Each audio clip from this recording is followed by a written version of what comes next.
எதிர்த்து பேசிட்டு வணக்கம் நண்பர்களே, நேர்பட பேச நிகழ்ச்சிக்கு வரவேற்கிறோம். இன்றைய தினம் என்பது இன்று மட்டுமல்ல, கடந்த சில நாட்களாக நாம் பார்த்துக் கொண்டிருக்கின்ற காட்சிகள் என்பது தமிழக வரலாற்றில் மிக முக்கியமானதாக பார்க்கப்பட வேண்டியதாக இருக்கிறது. இந்த போராட்டங்கள், இளைஞர்களுடைய தன்னெழுச்சியான இந்த போராட்டங்கள் என்பது வரலாறாக மாறிக்கொண்டிருக்கிறதா என்கிற கேள்வி இருக்கிறது. நிச்சயம் ஒரு வரலாறு என்று சொல்ல வேண்டும். 21 மணி நேரம் அலங்காநல்லூர்ல இடைவிடாமல் தொடர்ந்து விடிய விடிய போராட்டம் நடத்தியது ஒரு இளைஞர் கூட்டம் என்றால், அதன் தொடர்ச்சியாக அவர்களை விடுவிக்க வேண்டும் என்று தமிழகம் எங்கும் பல நகரங்களில், சென்னை மெரினாவாகட்டும் அல்லது கோவையாகட்டும், சேலமாகட்டும், தஞ்சாவூர் என்று பல இடங்களிலும் பல நூற்றுக்கணக்கான இளைஞர்கள் இன்றைக்கு ஒன்று திரண்டு பல்வேறு அச்சுறுத்தல்களுக்கு இடையே போராட்டத்தை தொடர்ந்து நடத்தி கொண்டிருக்கிறார்கள். இந்த இளைஞர்களுடைய எழுச்சி என்பது பல்வேறு கேள்விகளை எழுப்பதாக இருக்கிறது. வெறும் ஜல்லிக்கட்டுக்கானதாக மட்டுமே இந்த எழுச்சியை பார்க்க வேண்டியிருக்கிறதா, அல்லது அவர்களுக்கு சமூகம் மீது பல்வேறு கேள்விகள் இருக்கின்றன, அந்த கேள்விகள், அந்த தாக்கத்தின் ஒரு விளைவாக, ஒரு எழுச்சியாக இந்த விஷயத்தை பார்க்க வேண்டியிருக்கிறதா என்கிற கேள்விகள் எல்லாமும் இருக்கின்றன. ஒவ்வொரு முறையும் மக்கள் பிரச்சனைகளில் எல்லா நேரங்களிலும் புதிய தலைமுறை அவர்களோடு இருந்திருக்கிறது. அது இலங்கை தமிழர் பிரச்சனையாக இருக்கட்டும், அப்போதும் நாம் அவர்களோடு களத்தில் நின்றிருக்கிறோம். அதே போல கூடங்குளத்தில் மக்கள் ஊர்கூடி ஒட்டுமொத்த ஊரும் போராட்டம் நடத்திய போதும் அப்போதும் புதிய தலைமுறை அங்கே இருந்தது.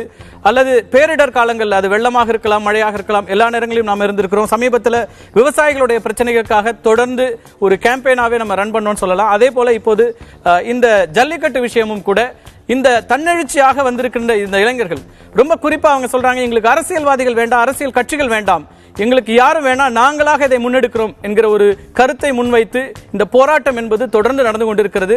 மணிக்கணக்கில் அல்ல, நாட்கணக்கில் அல்ல, வாரக்கணக்கிலாக கூட இந்த போராட்டம் என்பது தொடர்கிறதாக நம்ம சொல்ல முடியும். அரசியல்வாதிகளே வேண்டாம், அரசியல் கட்சிகளே வேண்டாம் என்ற ஒரு அரசியலை முன்வைக்கிறது இன்றைய இளைஞர் கூட்டம். பெரும்பாலும் சமூக ஊடகங்களின் மூலமாக தொடர்பினை ஏற்படுத்திக் கொண்டு, தங்களுக்கென்று எந்த தலைமையும் கிடையாது, எல்லோருமே இதில் கூட்டு ஒரு முடிவாக இருக்கக்கூடியதாக இருக்கிற பல்வேறு விஷயங்களை நம்ம பார்க்கிறோம். அந்த அடிப்படையில் அவர்களுடைய அந்த கோரிக்கை அல்லது அவர்களுடைய விருப்பம் சார்ந்ததாகவே கூட இன்றைய நிகழ்வு இருக்குன்னு சொல்லலாம். இன்றைக்கு அரசியல்வாதிகள் யாரையும் அழைக்கவில்லை, அரசியல் கட்சிகளையும் அழைக்கவில்லை. ஆனாலும் நாம் அரசியல் பேச இருக்கின்றோம். அவர்கள் முன்வைக்கின்ற அரசியல் என்ன, அது குறித்து தான் நாம் இன்றைக்கு விவாதிக்க இருக்கின்றோம். இன்றைய நம்முடைய விவாதத்தில் பங்கேற்கிறார்கள். மரீனா கடற்கரையில் நடந்த போராட்டத்தில் முன்னணியில் நின்று இந்த பிரச்சனைக்காக குரல் கொடுத்த திரு நவீன் நாகேஸ்வர் நம்மோடு இணைகிறார். அவர் ஒரு ஐடி ஊழியர். அதே போல லயோலா கல்லூரியினுடைய மாணவி ஆஷா, விவசாயிகள் பிரச்சனைக்காக மனித சங்கிலி போராட்டத்தில் முன்னின்ற ஒரு மாணவி, அவரும் நம்மோடு இணைகிறார். அதே போல சென்னை பல்கலைக்கழகத்தினுடைய பேராசிரியர் திரு ராமு மணிவண்ணன், அதே போல எழுத்தாளர் திரு எஸ் ராமகிருஷ்ணன், இவர்கள் அரங்கில் இருக்கிறார்கள். நம்மோடு இணைகிறார்கள் கோவை அரங்கத்திலிருந்து ஸ்டான்லி, கோவையில் இந்த பிரச்சனைகளுக்கு, இந்த போராட்டங்களை முன்னெடுத்த மாணவர்களில் ஒருவராக இருக்கின்ற ஸ்டான்லி நம்மோடு இணைகிறார். அதே போல மதுரையிலிருந்து மகேஸ்வரி இணைகிறார். இவர் இந்த 240 பேர் கைது செய்யப்பட்டவர்களில் இவரும் ஒருவர். அந்த திருமண மண்டபத்தில் அடைத்து வைக்கப்பட்டவர்கள் இவரும் ஒருவர். அங்கு நடந்த பிரச்சனைகளை குறித்து நம்மோடு விரிவாக பேச இருக்கின்றார். இவர்களோடு சேர்ந்து, இது தமிழகத்தில் மட்டுமல்ல இந்த பிரச்சனை, இந்த போராட்டம் என்பது உலகம் தழுவியதாக இந்த போராட்டம் நடந்திருக்கிறது. ஜல்லிக்கட்டுக்காக பல நாடுகளில் இந்த போராட்டம், தமிழர்கள் எங்கெல்லாம் இருக்கிறார்களோ அங்கெல்லாம் தங்களுடைய சாலிடாரிட்டியை அவங்க காமிச்சிருக்காங்க. தங்களுடைய நாங்கள் உங்களுக்காக இருக்கிறோம், இந்த மண்ணோடு இருக்கிறோம் என்கிற தங்களுடைய உணர்வுகளை வெளிப்படுத்தியிருக்கிறாங்க. ஆஸ்திரேலியாவில் தொடங்கி அமெரிக்கா வரைக்கும் இருக்கிறது. அமெரிக்காவில் இந்த போராட்டங்களை பெருமளவிற்கு ஒருங்கிணைக்கின்ற ஒருவராக இருக்கின்ற கவிதா பாண்டியன் நம்மோடு இணைகிறார். அவரையும் வரவேற்கின்றேன். இந்த விவாதத்திற்கு போவதற்கு முன்னாக நம்முடைய களத்தில் அலங்காநல்லூர் தான் இதற்கெல்லாம் மையமாக ஒரு களமாக இருக்கிறது. அலங்காநல்லூரில் நம்முடைய மூத்த செய்தியாளர் தியாகச்செம்மல் இணைந்திருக்கிறார். அங்கு இருக்கிற தற்போதைய நிலவரம் என்ன என்பதை பேசிவிட்டு நாம் தொடர்ந்து விவாதத்துக்கு போகலாம்.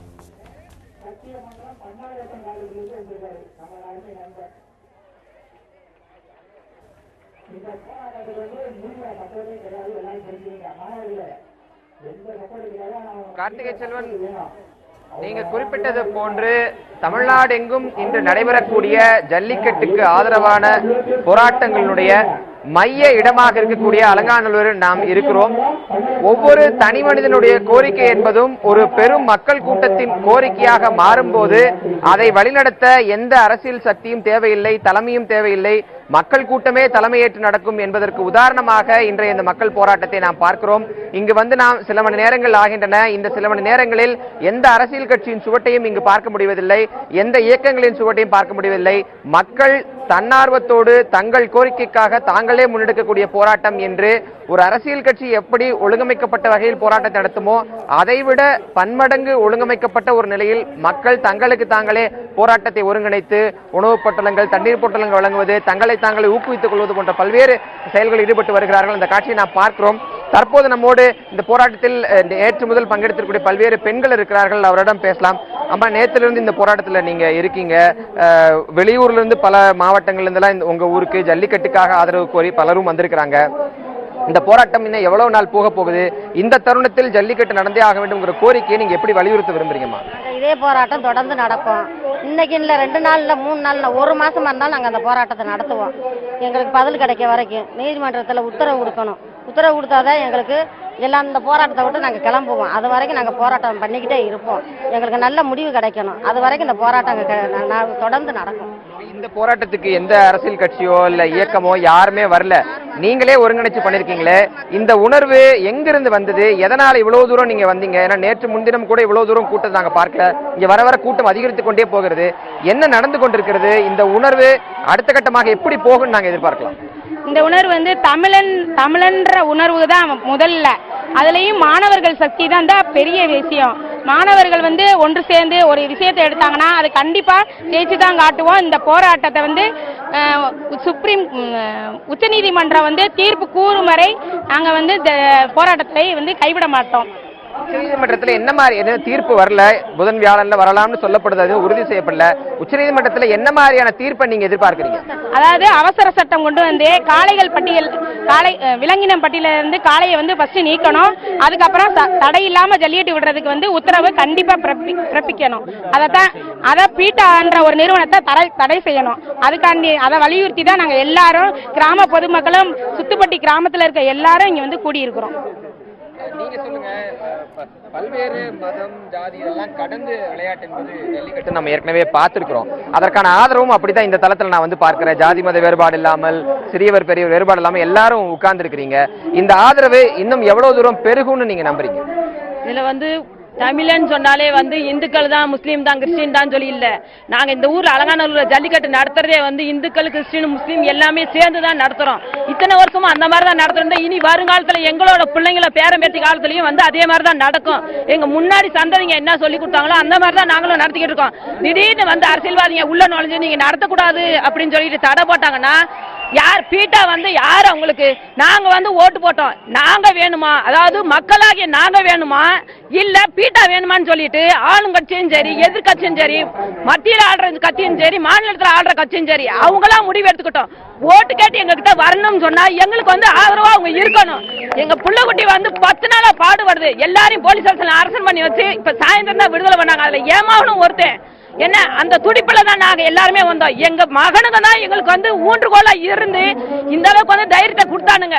நாங்களும் வந்து வீட்டுக்குள்ள தான் நாங்க இருந்தோம். சரி யாரோ போராட்டம் பண்ணட்டும், என்னைக்காவது விடிகாலம் வரும், அரசாங்கம் ஏதாவது செய்யும் சொல்லி தான் நாங்களும் அசால்ட்டா இருந்தோம் 2 வருஷமா. ஆனா இந்த வருஷம் நாங்க துணிஞ்சதுக்கு காரணமே எங்க மாணவர்கள் வந்து பேஸ்புக் மூலமா பழகி இந்த உலகத்துல அத்தனை பேருமே நண்பர் அழைக்கிறாங்க. இந்தியாவில மட்டும் எங்களுக்கு வந்து நண்பர்கள் கிடையாது, அத்தனை பேரும் ஒன்று சேர்ந்திருக்காங்க. அதனால இனி என்ன ஒரு கஷ்டம் சூழ்நிலை எதா இருந்தாலும் அந்த மாணவர்களுக்கு வந்து நாங்க தாயா தமிழச்சியா வந்து உறுதுணையா நாங்க நிற்போம். ஒரு போராட்டத்திற்குமே பெண்கள் ஆதரவு தான் ரொம்ப அடிப்படையான விஷயம். அந்த போராட்டம் தொடர்ச்சியாக போறதுக்கு பெண்கள் ஆதரவு ரொம்ப ரொம்ப முக்கியமானது. பெண்கள் ஆதரவு இந்த போராட்டத்துக்கு எந்த தருணத்திலிருந்து அதிகரிக்க ஆரம்பிச்சது? இன்னும் எவ்வளவு தூரம் சுத்தப்பட்டிருக்கிற கிராமத்துல இருந்தோ தமிழகம் இருந்தோ பெண்களோட ஆதரவு நீங்க எதிர்பார்க்கறீங்க? எங்க பிள்ளைங்க எவ்வளவு நாள் பாடுபடுதோ எங்க பிள்ளைங்களுக்கு சப்போர்ட் பண்றது நாங்க சாகர வரைக்கும் அவங்க கூட சப்போர்ட் பண்ணிக்கிட்டே இருப்போம். ஏன்னா எங்க உரிமையை தான் நாங்க கேட்கணும். அயல்நாட்டு உரிமையா வெளிநாட்டு உரிமையா நாங்க கேட்க கிடையாது. எங்க மண்ணுல நாங்க விளையாட கூடாதுன்னா வேற எந்த மண்ணுக்கு போவோம்? அப்ப எங்க வீட்டுக்குள்ள நுழைஞ்சு நீங்க ஒரு சட்டம் போடுவீங்களா? நீங்க அதை செய்யக்கூடாது இதை செய்யக்கூடாதுன்னு அந்த மாதிரி தான் இருக்கு. எங்க ஊருக்குள்ள நுழைஞ்சு நீங்க சொல்றதுக்கு யாரு? நீங்க ஓட்டு கேட்டு வந்தீங்களா எங்க ஊருக்கு? அன்னைக்கு வந்து தலைவலிக்கு தலை குனிஞ்சுதானே கும்பிடு ஓட்டு கேட்டீங்க. இன்னைக்கு அந்த கும்பிடு எங்க போச்சு? அப்ப டாடா காமிச்சிட்டு போறீங்களா நீங்க? அப்ப நாங்க இத்தனை பேர் ஒண்ணு சேர்ந்து பேசுறது வந்து மத்திய மாநில அரசுக்கு தெரியலையா எதுவுமே? இதே போன்று கல்லூரி மாணவிகள் போன்றவரும் இங்க இருக்கிறாங்க. கல்லூரி மாணவி ஒருவர் இருக்காரு, பேசலாம். அடுத்தடுத்த கட்டங்கள்ல தொடர்ந்து பேசலாம். நீங்க இணைப்புல இருங்க. அடுத்தடுத்த கட்டங்கள்ல நம்ம பேசுவோம். நவீன், ரொம்ப தீர்க்கமான ரொம்ப ஒரு தெளிவான பார்வையோட அங்க இருக்கிற பெண்கள் பேசுறத பார்க்க முடியுது.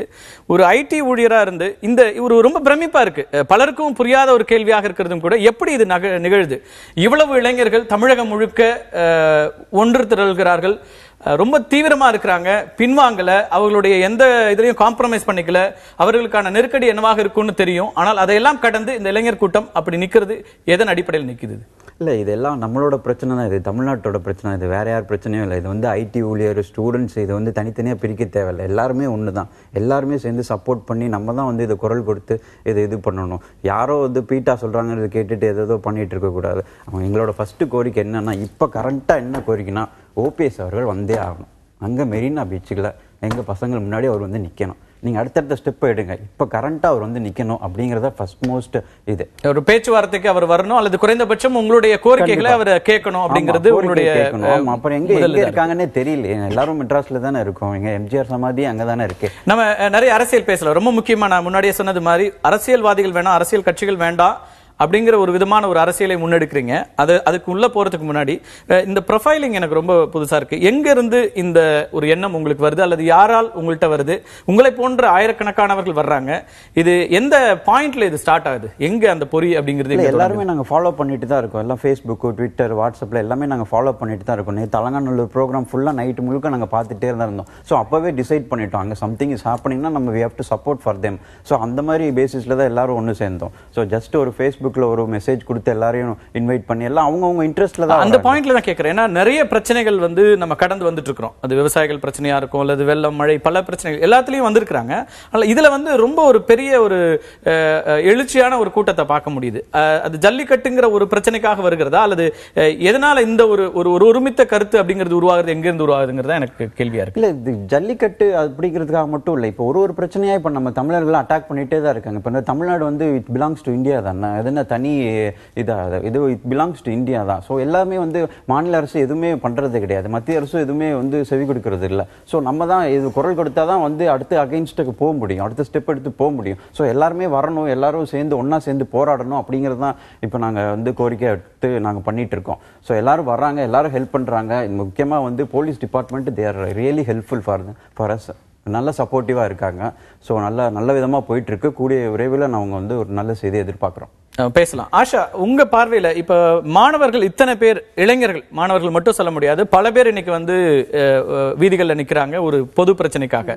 நீங்களும் விவசாயம் சார்ந்த ஒரு பிரச்சனைக்காக, விவசாயிகளுடைய மரணங்களை தொடர்ந்து அதுக்காக ஒரு மனித சங்கிலி. எங்கிருந்து இந்த விஷயங்கள்லாம் தொடங்குது? எப்போதுமே இளைஞர்கள் இது நோக்கி, அது குறிப்பா இப்ப சமூக வலைத்தளங்கள்ல ஆக்டிவா வர ஆரம்பிச்ச பிறகு இது ஒரு குவிமயமாக்கப்பட்டதா வருதா? கருத்து உருவாக்கத்துக்கு எளிதா இருக்குதா? எப்படி பாக்குறீங்க நீங்க? இது வந்து பாத்தீங்கன்னா, ஸ்டூடெண்ட்ஸ் வந்து எப்பவுமே இது பண்றாங்க, கெட்டதை நோக்கி தான் போறாங்க அப்படின்ற மைண்ட் செட் மக்களுக்கு அதிகமா இருக்கு. நம்ம ஏன் புதுசா பண்ண முடியாது? மக்கள் விஷயத்துக்கு ஏதாச்சும் ப்ராப்ளம் இல்ல ஏதாச்சும் இஷ்யூஸ் இருக்குன்னா அதுக்கு ஏன் நாங்க சப்போர்ட் பண்ணி அவங்க கூட போகக்கூடாது அப்படின்ற ஒரு இதுதான். புதுசா இப்போ யாரும் 110 ஃபார்மர்ஸ் இறந்துருக்காங்க, விவசாயிகள் இறந்துருக்காங்க. அதை வந்து மத்திய அரசோ சரி இல்லைன்னா தமிழக அரசோ சரி ஒரு சின்ன ஒரு இது கூட எடுக்கவே இல்லை, அதுக்கு ஸ்டெப் எடுக்கல.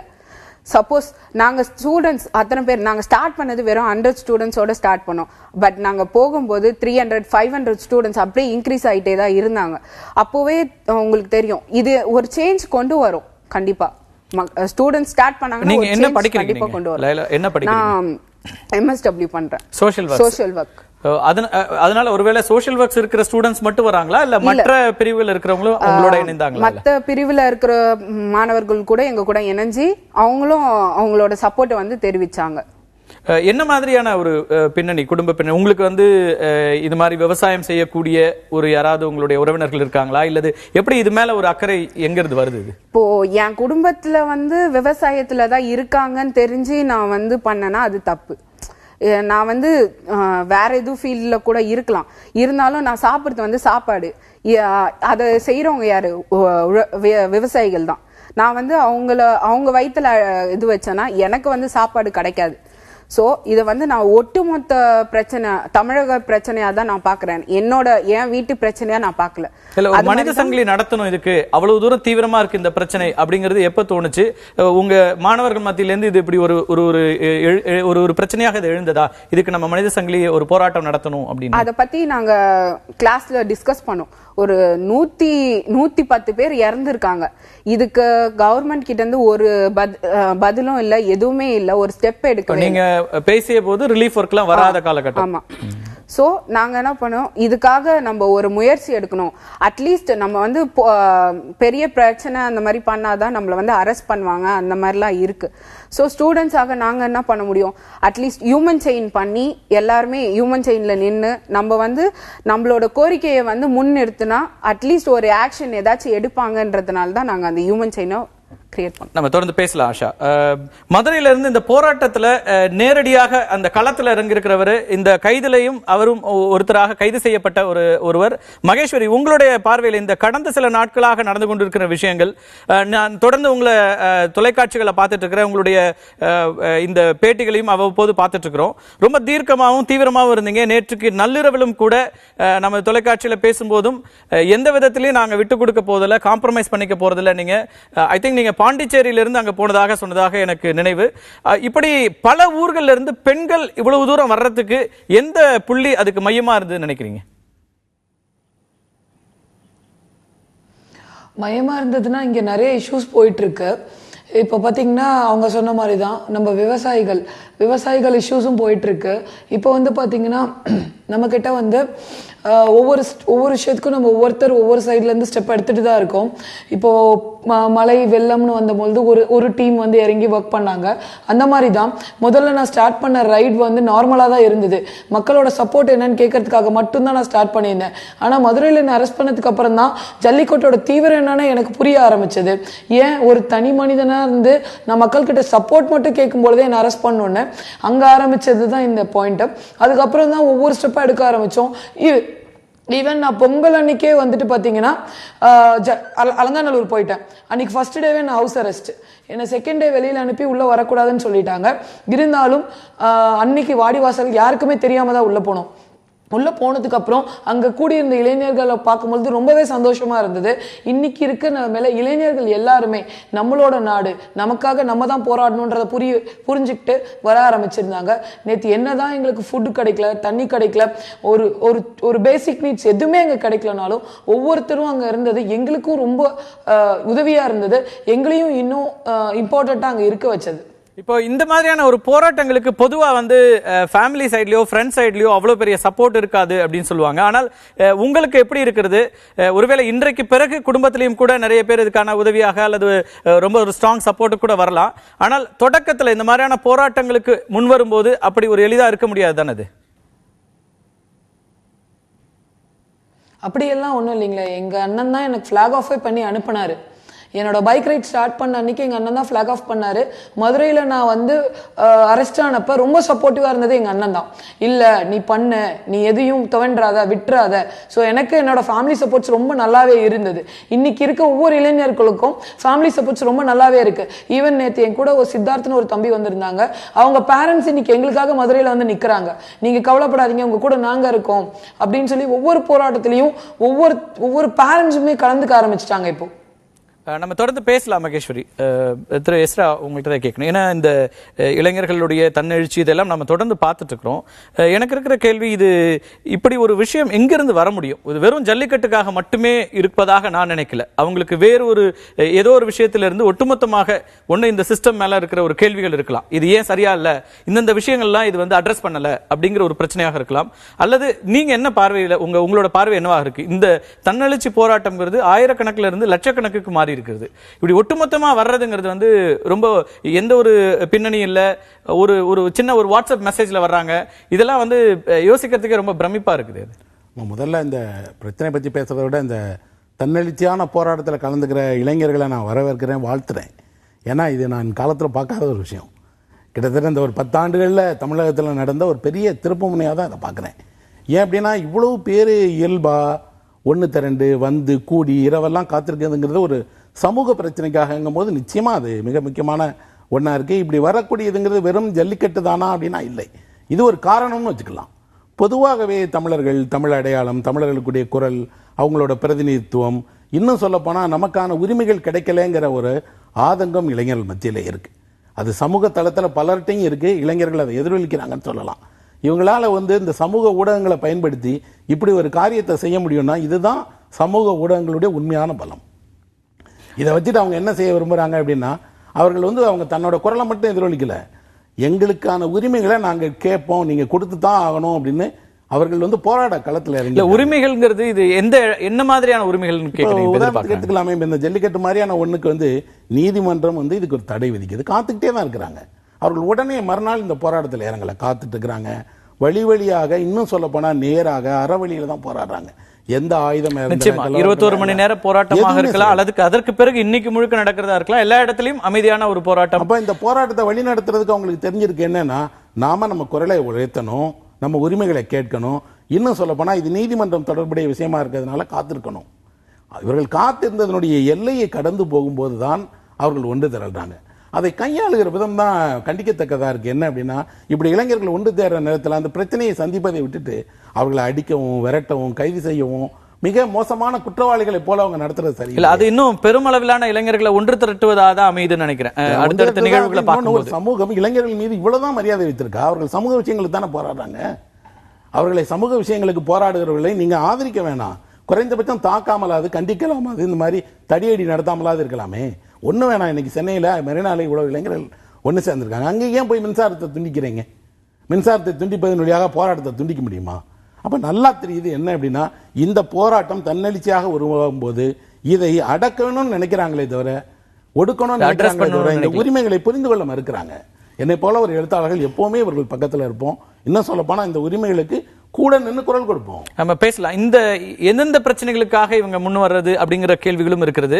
ஜல்லிக்கட்டு அப்படிங்கிறது ஒரு முக்கியமான பிரச்சனை என்றாலும் அதை கடந்த பிரச்சனைகளும் இருக்கு. நம்ம பேசலாம். ப்ரொஃபசர், நீங்க எப்படி பாக்குறீங்க? நீங்க ஏற்கனவே நம்ம இலங்கை தமிழர் பிரச்சனையின் போது ஒரு இறுதிக்கட்ட போர் நடந்த போது இப்படியான ஒரு எழுச்சியை பார்த்தோம். நிறைய மாணவர்கள் களத்தில் இறங்கி பார்த்தோம். இதுக்கு முன்னாடி பெரிய அளவிற்கான மாணவர் எழுச்சினா நம்ம இந்திய எதிர்ப்பு போராட்டத்தை பார்க்கலாம். அது ஒரு சக்சஸ்ஃபுல் போராட்டமா இருந்தது. ஆனால் இலங்கை பிரச்சனைகளை ஒரு கட்டத்திற்கு மேல அது என்னவானது அப்படிங்கிற ஒரு கேள்வி இருக்கிறது. நீங்க எப்படி பாக்குறீங்க? மாணவர்களோட தொடர்ந்து களத்துல இருக்கிற ஒருத்தர் இந்த போராட்டங்களுடைய தன்மையும் இது எதை நோக்கி நகருது அப்படின்னு பாக்குறீங்க? இது ஒரு மிகப்பெரிய ஒரு சமூக கலாச்சார ரீதியான ஒரு முன்னெடுப்புன்னு தான் நான் பார்க்கின்றேன். இதை ஒரு தளத்திலிருந்து போராட்டமாக பார்க்கும் பொழுது, மற்ற நீங்கள் கேட்ட ஒரு வேறு ஏதேனும் காரணங்கள் இருக்கலாமா என்று சொல்லும் பொழுது எனக்கு மிகவும் வருத்தமாகவும் வியப்பாகவும் இருப்பது, வியப்பும் வருத்தமும் கலந்து நான் இந்த விடயத்தை சொல்ல விரும்புகின்றேன். இந்த பிரச்சனை என்பது தொடர்ந்து ஒவ்வொரு ஆண்டும் நடந்து கொண்டிருக்கின்றது. கடந்த சில ஆண்டுகளாக, பல ஆண்டுகளாக நடந்து கொண்டிருக்கு. அரசியல் கட்சிகளும் இப்பொழுது அரசியல் பேசுகின்ற எல்லா கட்சிகளுக்குமே கூட தமிழக அரசிற்கும் அதற்கான சரியான ஒரு கட்டமைப்பு எடுத்து அதற்கான முன்னெடுப்புகள் அல்லது ஒழுங்கு நெறிமுறைகள் அனைத்தும் செய்தால் இவ்வளவு பிரச்சனைகளை இந்த ஒரு நெருக்கடியான சூழல், இது பதட்டமான ஒரு சூழலை உருவாக்கியதே கூட அதற்கு தேவையான முன்னெடுப்புகள் எடுக்காமல் போனதால் தான் இந்த சூழலை நாம் சந்தித்துக் கொண்டிருக்கின்றோம். அதே மற்றொரு புறத்தில் மாணவர்களுக்கு இந்த ஒரு சமூக கலாச்சார ஒரு அடையாள முன்னெடுப்புகள் எடுத்து வைப்பதோடு மட்டுமல்லாமல் தொடர்ந்து மாணவர் சமூகம் கடந்த 10 ஆண்டுகளுக்கு மேலாக, குறிப்பாக தமிழகத்தில் 2007 முதல் இந்த ஒரு விழிப்புணர்வு தளம் என்பது பெரும் அளவு முன்னெடுப்புகளை எடுத்து நடத்தி சென்று கட்சி சார்ந்த மாணவர் அமைப்புகள்ல இன்னைக்கும் நான் பார்க்கிறேன் 100 பேருக்கு மேல ஒரு போராட்டத்துக்கு வர முடியல. நீங்க ரொம்ப தீவிரமாக போராட்ட களங்களை காணுகின்ற இடதுசாரி கட்சிகளாக இருந்தாலும் கூட மாணவர் அமைப்புகளை பொறுத்த வரைக்கும் 50ல இருந்து 100 பேர் ரொம்ப ஆக்டிவா இருப்பாங்க. அவங்க தான் எல்லா போராட்ட களங்களுக்கு வராங்க. ஆனால் இப்படி எந்த ஆர்கனைஸ்டாவும் இல்லாம இவ்வளவு ஆயிரக்கணக்கான இளைஞர்கள் வர்றது அப்படிங்கறத எனக்கு ஒரு முரணாப்படுது. இது சரியான ஒரு இதுவும் கூட. ஏனென்றால் இதுல நீங்க கட்சி சார்ந்த ஒரு விழிப்புணர்வு, கட்சி சார்ந்த ஒரு முன்னெடுப்புகள் சொல்லும் போது நிறைய வரைமுறைகளுக்கு உட்படுத்திவிட்டு ஒவ்வொரு கட்சிக்கும் ஏதோ ஒரு இடத்தில் அவர்கள் ஒதுங்கி நின்று பார்க்க வேண்டிய ஒரு சூழலை தமிழக அரசியலும் இந்திய அரசியலும் உருவாகிவிட்டது. பிறகு இந்த பொதுத்தளம் என்று சொல்லும் பொழுது இத்தகைய ஒரு விழிப்புணர்வு, அது அரப் ஸ்பிரிங் என்று சொல்லப்பட்ட மத்திய கிழக்கு ஆசிய நாடுகள் ஏற்படுது. இப்ப நான் அரப் ஸ்பிரிங்கோடு நான் இது ஒப்பிட்டு சொல்லவில்லை. ஆனால் அதைவிட மிக சூழலான கலாச்சார ரீதியான எடுத்து சொல்லும் பொழுது நாம் கேட்பது என்னவென்றால், இந்த நெறிமுறைகளை இப்பொழுது கூட இந்த போராட்ட களத்தில் அரசாங்கம் தமிழக அரசாங்கமும் மாணவர்களும் கூட அமர்ந்து என்னென்ன முன்னெடுப்புகள் வைக்கலாம், அதே சமயத்தில் இந்த மிருகவதை சட்டத்துக்கு உட்படுத்த வேண்டிய ஒரு ஒழுங்கு நெறிமுறைகளை கூட அதற்கு முன்பாக கையாளக்கூடிய ஒரு சூழலை உருவாக்கினால் நிச்சயம் இப்பொழுது கூட ஜல்லிக்கட்டை நடத்தலாம். ஆனால் இது ஒரு மனப்போக்கு தான். அதை விட்டுவிட்டு அரசாங்கம் இதை அனைவரையும் விரட்டிவிட்டால், ஏதோ பொங்கல் முடிந்து விட்டால் இந்த போராட்டம் முடிந்துவிடும் என்ற அரசாங்கம் இது எப்பொழுதுமே அரசியல் கட்சிகளுக்கும்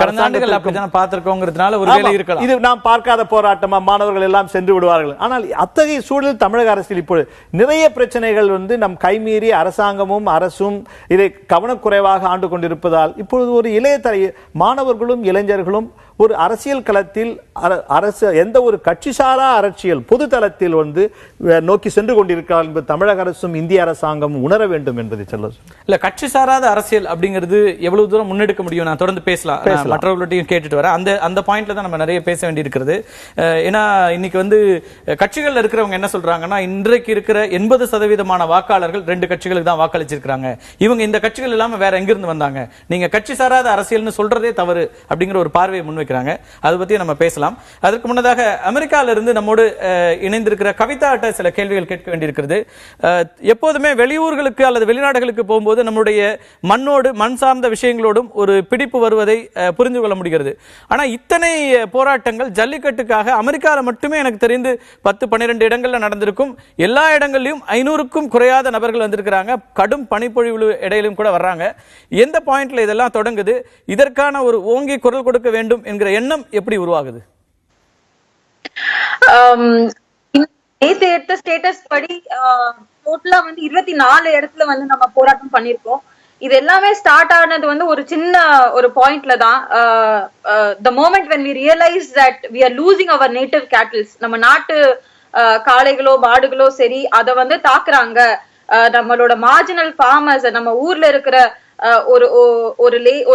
ஒரு உமன் அவங்க ஒரு மாடு வச்சிருக்காங்க, அவங்க அத பால் கறந்து அவங்களோட வாழ்வாதாரம் ஓடிட்டு இருக்கு. இப்ப அதை டார்கெட் பண்றாங்க, மார்ஜினல் ஃபார்மர்ஸ் டார்கெட் பண்றாங்கன்றது இந்த so called animal welfare groups அது ரொம்ப தெளிவாவே அவங்களோட வெப்சைட்லயே கிளியரா சொல்லிருக்காங்க தட் இவங்களா ஹைஜீனிக்கா வைக்கல and all of that. So அதுல இருந்து தான் நம்மளுக்கு அந்த கார்பரேட் செட்டப் புரிய ஆரம்பிச்சது. தட் இது ஒரு சின்ன விஷயம் கிடையாது, ஒரு தடைய போட்டோமா, இது மிருகவதை நம்ம காலமாட்டை துன்புறுத்துறோம், அதனால பிளாக் பண்ணிட்டோம், பேன் பண்ணிட்டோம்ன்றத அங்க வரைக்கும் முடியறது கிடையாது இந்த கதை. It has a very big background to that. And இந்த கார்பரேட்ஸ் உள்ள விடுறது இட் இஸ் வெரி டேஞ்சரஸ். நம்ம ஒரு சின்ன எக்ஸாம்பிள் தான், நாட்டுக்கோழி அண்ட் பிராய்லர் கோழி எப்படி வந்துச்சோ அதே தான் கான்செப்ட் இங்கேயும் வருது. அண்ட் ஒரு 1960s பாத்தீங்கன்னா நம்ம கிட்ட ஒரு 7.5 lakhs நாட்டு மாடுகள் இருந்தது, காளைகள் இருந்தன. இப்போ பாத்தீங்கன்னா அது it is just mere thousands. And இதோட இம்பாக்ட் நமக்கு தெரியும். I mean people have to just go and learn about it, especially இருக்கிற ஊழியர்கள் இதெல்லாம் யோசிக்கிறாங்களா? அமெரிக்கால 24 இடங்கள்ல நடந்ததா சொல்றீங்க, இது எப்படி கனெக்ட் ஆகுது? It's high time they wake up. And the entire world இப்ப இங்க பாத்தீங்கன்னா it is changing towards east, they're going towards east. இப்போ டென்மார்க்லயும் சரி அரிசோனாலயும் சரி they're going towards natural farming, organic manure and all of that. நம்ம இங்க இருந்து வெஸ்டர்ன் சைடுக்கு போக ட்ரை பண்ணிட்டு இருக்கோம், ஜிஎம்ஓ இம்ப்ளிமெண்ட் பண்ணிட்டு இருக்கோம். அண்ட் ஜெர்சி இம்போர்ட் பண்ணிட்டு இருக்கோம். Understand what is the issue with our politicians. நான் ரொம்ப நேரமா லீடர்ஸ்ன்ற வார்த்தை யூஸ் பண்ணணும்னு நினைக்கிறேன் for lot of people. But எனக்கு லீடர் தெரியவே இல்லை. ஐ ஜஸ்ட் லுக் அட் எனக்கு தெரியறவங்க எல்லாமே பொலிட்டீஷியன்ஸ் தான் தெரியுறாங்க. சோ இங்க மக்கள் இன்னும் இதை தீவிரப்படுத்துறதுதான் பாத்துட்டு இருக்காங்க. And Alanganallur, we have been watching for like 48 hours. We have not slept. We have hardly caught up with any sleep. ஒரு 2 hours per day தான் நாங்க ஷிஃப்ட் போட்டு தூங்குறோம்னு தான் சொல்ல முடியும். ஏன்னா எப்பயுமே we are all in connect. என்ன நடக்குது ஏது நடக்குதுன்னு சொல்லிட்டு ஈஸ்ட் கோஸ்ட்ல ஒரு கேக்குறேன். இந்த ஜல்லிக்கட்டுல மட்டும் என்ன அவ்வளவு உணர்வுபூர்வமான ஒரு அப்ரோச் வருதுன்னு கேக்குறேன். பல பிரச்சனை எனக்கு தெரியும். நீங்க விவசாயிகளுடைய பிரச்சனைகளுக்காகவும் உழவர்களுடைய பிரச்சனைகளுக்காகவும் கூட பேசிட்டு இருக்கிறீங்க. அதுக்காக சிலரை தொடர்பு கொண்டு அதுக்கான உதவிகள் செய்றீங்கிறத தாண்டி இதுல 24 இடங்கள்ல ஜல்லிக்கட்டுக்கான ஒரு போராட்டம் நடந்திருக்கிறது அமெரிக்காலனா. இத்தனை பேரும் ஜல்லிக்கட்டுக்கு எங்க வர்றாங்க, எப்படி இதை வந்து இணைகிறீங்க, அதுக்கான என்ன விதமான கம்யூனிகேஷன் இருக்காங்க? இப்போ ஜல்லிக்கட்டுன்றது வந்து இது இன்னைக்கு நேத்து வந்தது கிடையாது. If you look at the I mean everybody knows the history. இப்போதைக்கு ஏன்னா it has been going on இல்லையா, we have been talking about it. ஒரு ஆயிரக்கணக்கான வருஷமா இது நடந்துட்டு இருக்கு. அலங்காநல்லூர்லயே வந்து நூற்றுக்கணக்கான வருஷமா நடந்துட்டு இருக்கு. ஒரு பாரம்பரிய முக்கிய ஒரு விஷயத்த வந்துட்டு நம்ம ஒரே நாள்ல எப்படி தூக்கி எறிய முடியும்? And we cannot do that, and that is not acceptable. And if the political group does not want to talk about it, then we will talk about it, and that is what we've been doing right now. இது வந்து மோஹன்ஜாதோட காலத்துல இருந்தே வந்துட்டு we have got the seals and அந்த அதோட proofs எல்லாம் இருக்குது. இதுக்கு மேல என்ன வேணும்? Take example of Spain government. அவங்க வந்து இந்த animal welfare so called animal welfare unions வந்த போது தூக்கி எறிஞ்சிட்டாங்க. My culture is more important than what you guys want to say. So we will go about it அப்படின்றது அவங்க கோர்ட் ஆஃப் லா சொல்லுது. நம்மளோடது வந்து ரொம்ப வருத்தக்கூடிய விஷயம், வருத்தப்படக்கூடிய விஷயமா அதனுடைய அடையாளமாக ஜல்லிக்கட்டை பாக்குறோம். அதுக்காக தான் தொடர்ந்து குரல் கொடுக்கிறோன்றீங்க. நம்ம தொடர்ந்து பேசலாம். கவிதா இணைப்புல இருங்க. கோவையில் இருக்கிற ஸ்டான்லி, எனக்கு ஒரு மதுரையில் நடக்கிற போராட்டங்களுடைய அடிப்படையை புரிஞ்சு கொள்ள முடியுது. ஆனால் மெரினாலையும் கோயம்புத்தூர்லயும் மற்ற இடங்கள்லயும் ஜல்லிக்கட்டுக்கு ஆதரவாக இத்தனை இளைஞர்கள் எப்படி வர்றாங்க? சார், மாணவர்கள்ட்டு சொல்கிறவங்க எங்களை இன்னொரு ஃப்ரெண்ட் அடிக்கிற மாதிரி தான் நாங்கள் பார்க்க முடியும். அதாவது மாணவர்கள் அவங்க எங்கள் ஃப்ரெண்ட்ஸை தான் பிடிச்சி வச்சுருக்காங்கன்னு நாங்கள் பார்க்க முடியும். அதே போல் அவசர சட்டங்கள், அதாவது எக்ஸாம்பிள் இப்போ வந்தது அது என்னது 2000 ரூபா தாளம் 500 ரூபா தாளெலாம் புதுசாக கொண்டு வந்தாங்க. அதுக்கு அவசர சட்டங்கள் அமல்படுத்தக்கூடிய அரசுக்கு எதுக்கு இந்த ஜல்லிக்கட்டுக்கு மட்டும் ஒரு அவசர சட்டத்தை அமல்படுத்த முடியல அப்படிங்கிற போது எங்களுக்கு ஒரு கேள்விக்குரிய ஒரு இதில் தமிழ் மக்களை ஒதுக்குறாங்க. எங்களை பொறுத்தளவு நாங்கள் இவ்வளோ பெரிய மாணவர்கள் அமைப்பு கூடியிருக்கோம் அப்படிங்கிற போது எதுக்குன்னா தமிழ் மக்களை ஒதுக்குறாங்க. ஸ்ரீலங்கா ப்ராப்ளம் ஆகட்டும், இது இலங்கை ப்ராப்ளம் ஆகட்டும், அதுக்கப்புறம் முல்லை பெரியார், கர்நாடகா ப்ராப்ளம், அப்படி ஒவ்வொரு ப்ராப்ளமும் வரும்போது எங்களுக்கு அரசியல்வாதிகள் எங்களுக்கு முன்னின்று நடத்தலை. அது எங்களுக்கு ஒரு சின்ன வருத்தமும் கூட. எதுக்கு எங்கள் அரசை எங்களுக்கு சப்போர்ட் பண்ண மாட்டேங்கி? ஏன்னா காவல்துறை என்ன பண்ணுறாங்கன்னா தடியடி நடத்தி எல்லாத்தையும் கலைக்கிறாங்க. சரி இருக்கட்டும், நாங்கள் என்ன எங்களுக்காக மட்டுமா போராடுறோம்? உங்களுக்காக சேர்த்து தான், நீங்களும் தமிழர்கள் தான், உங்களுக்காக சேர்த்து தான் நாங்களும் போராடுறோம். டோல்கேட், இப்போ எக்ஸாம்பிள் டோல்கேட் எடுத்துக்கோங்க. டோல்கேட்டில் எதுக்கு ரோடு மோசமாக இருந்தால் எதுக்கு நம்ம டோல் ஃபீஸ் கட்டுறோம்? டோல் ஃபீஸ் அதே போல் ஒரு வண்டிக்கு வாகனத்துக்கு எடுத்துக்கோங்க. காருக்கு 150 ரூபா, பஸ்ஸுக்கு 450 ரூபா, லாரிக்கு கண்டெய்னருக்கு அப்படி வேறு டோல் பணங்கள் வாங்கப்படுகிறது. அது எதுக்கு? ஒழுங்கா நடந்துட்டு இருக்கு. தனியார் தொடர்ந்து பேசலாம். இது ஒட்டுமொத்தமாக என்னன்னா இவங்களுடைய பார்வையில குறிப்பா ஸ்டான்லி உள்ளிட்டவர்கள் சொல்றது, நிறைய நண்பர்கள் இன்னைக்கு வந்து சமூக வலைதளங்களையும் ஷேர் பண்றாங்க. முல்லை பெரியாறு பிரச்சனை அல்லது காவிரி பிரச்சனை அல்லது தமிழகத்திற்கான பிரச்சனைகள் சார்ந்த விஷயங்கள்ல நாங்க வந்து ரொம்ப அதிருப்திக்குள்ளா இருக்கிறோம், யார் மேலே எங்களுக்கு நம்பிக்கை இல்லை அப்படிங்கிற ஒரு பார்வை முன்வைக்கப்படுகிறது. இன்னொரு பார்வை கலாச்சாரத்தினுடைய ஒரு அடையாளமாக இதை பார்க்கிறோம்னு அமெரிக்காவில் இருக்கிற கவிதா சொல்றாங்க. இந்த ரெண்டு நிலைகள்லையும் தான் இந்த போராட்டங்கள் அடுத்த கட்டத்தை நோக்கி போகுதான்னு இருக்கு. அப்புறம் ஒட்டுமொத்தமா இந்த இளைஞர்கள் சொல்ற குற்றச்சாட்டை நம்ம முழுமையா ஏற்க முடியுதா அப்படின்னு கேள்வி இருக்கு. ஏன்னா இன்னைக்கு இருக்கிற அரசியல் கட்சிகளை ஒட்டுமொத்தமாக புறக்கணித்து விட்டு அதிகாரத்தில் இருக்கிறவங்க எதுவுமே செய்யல அப்படின்னு நம்ம முழுமையாக அவங்களை வந்து ஒட்டுமொத்தமா நம்ம குற்றம் சாட்ட முடியுமா அப்படிங்கிற கேள்விகளும் இருக்கிறது. இதற்கான பதில்களை உங்கள்கிட்ட கேட்டுக்கிறேன். ஒரு சிறிய இடைவேளைக்கு பிறகு நேர்பட பேசி தொடரும். எதிர்த்து பேசிட்டு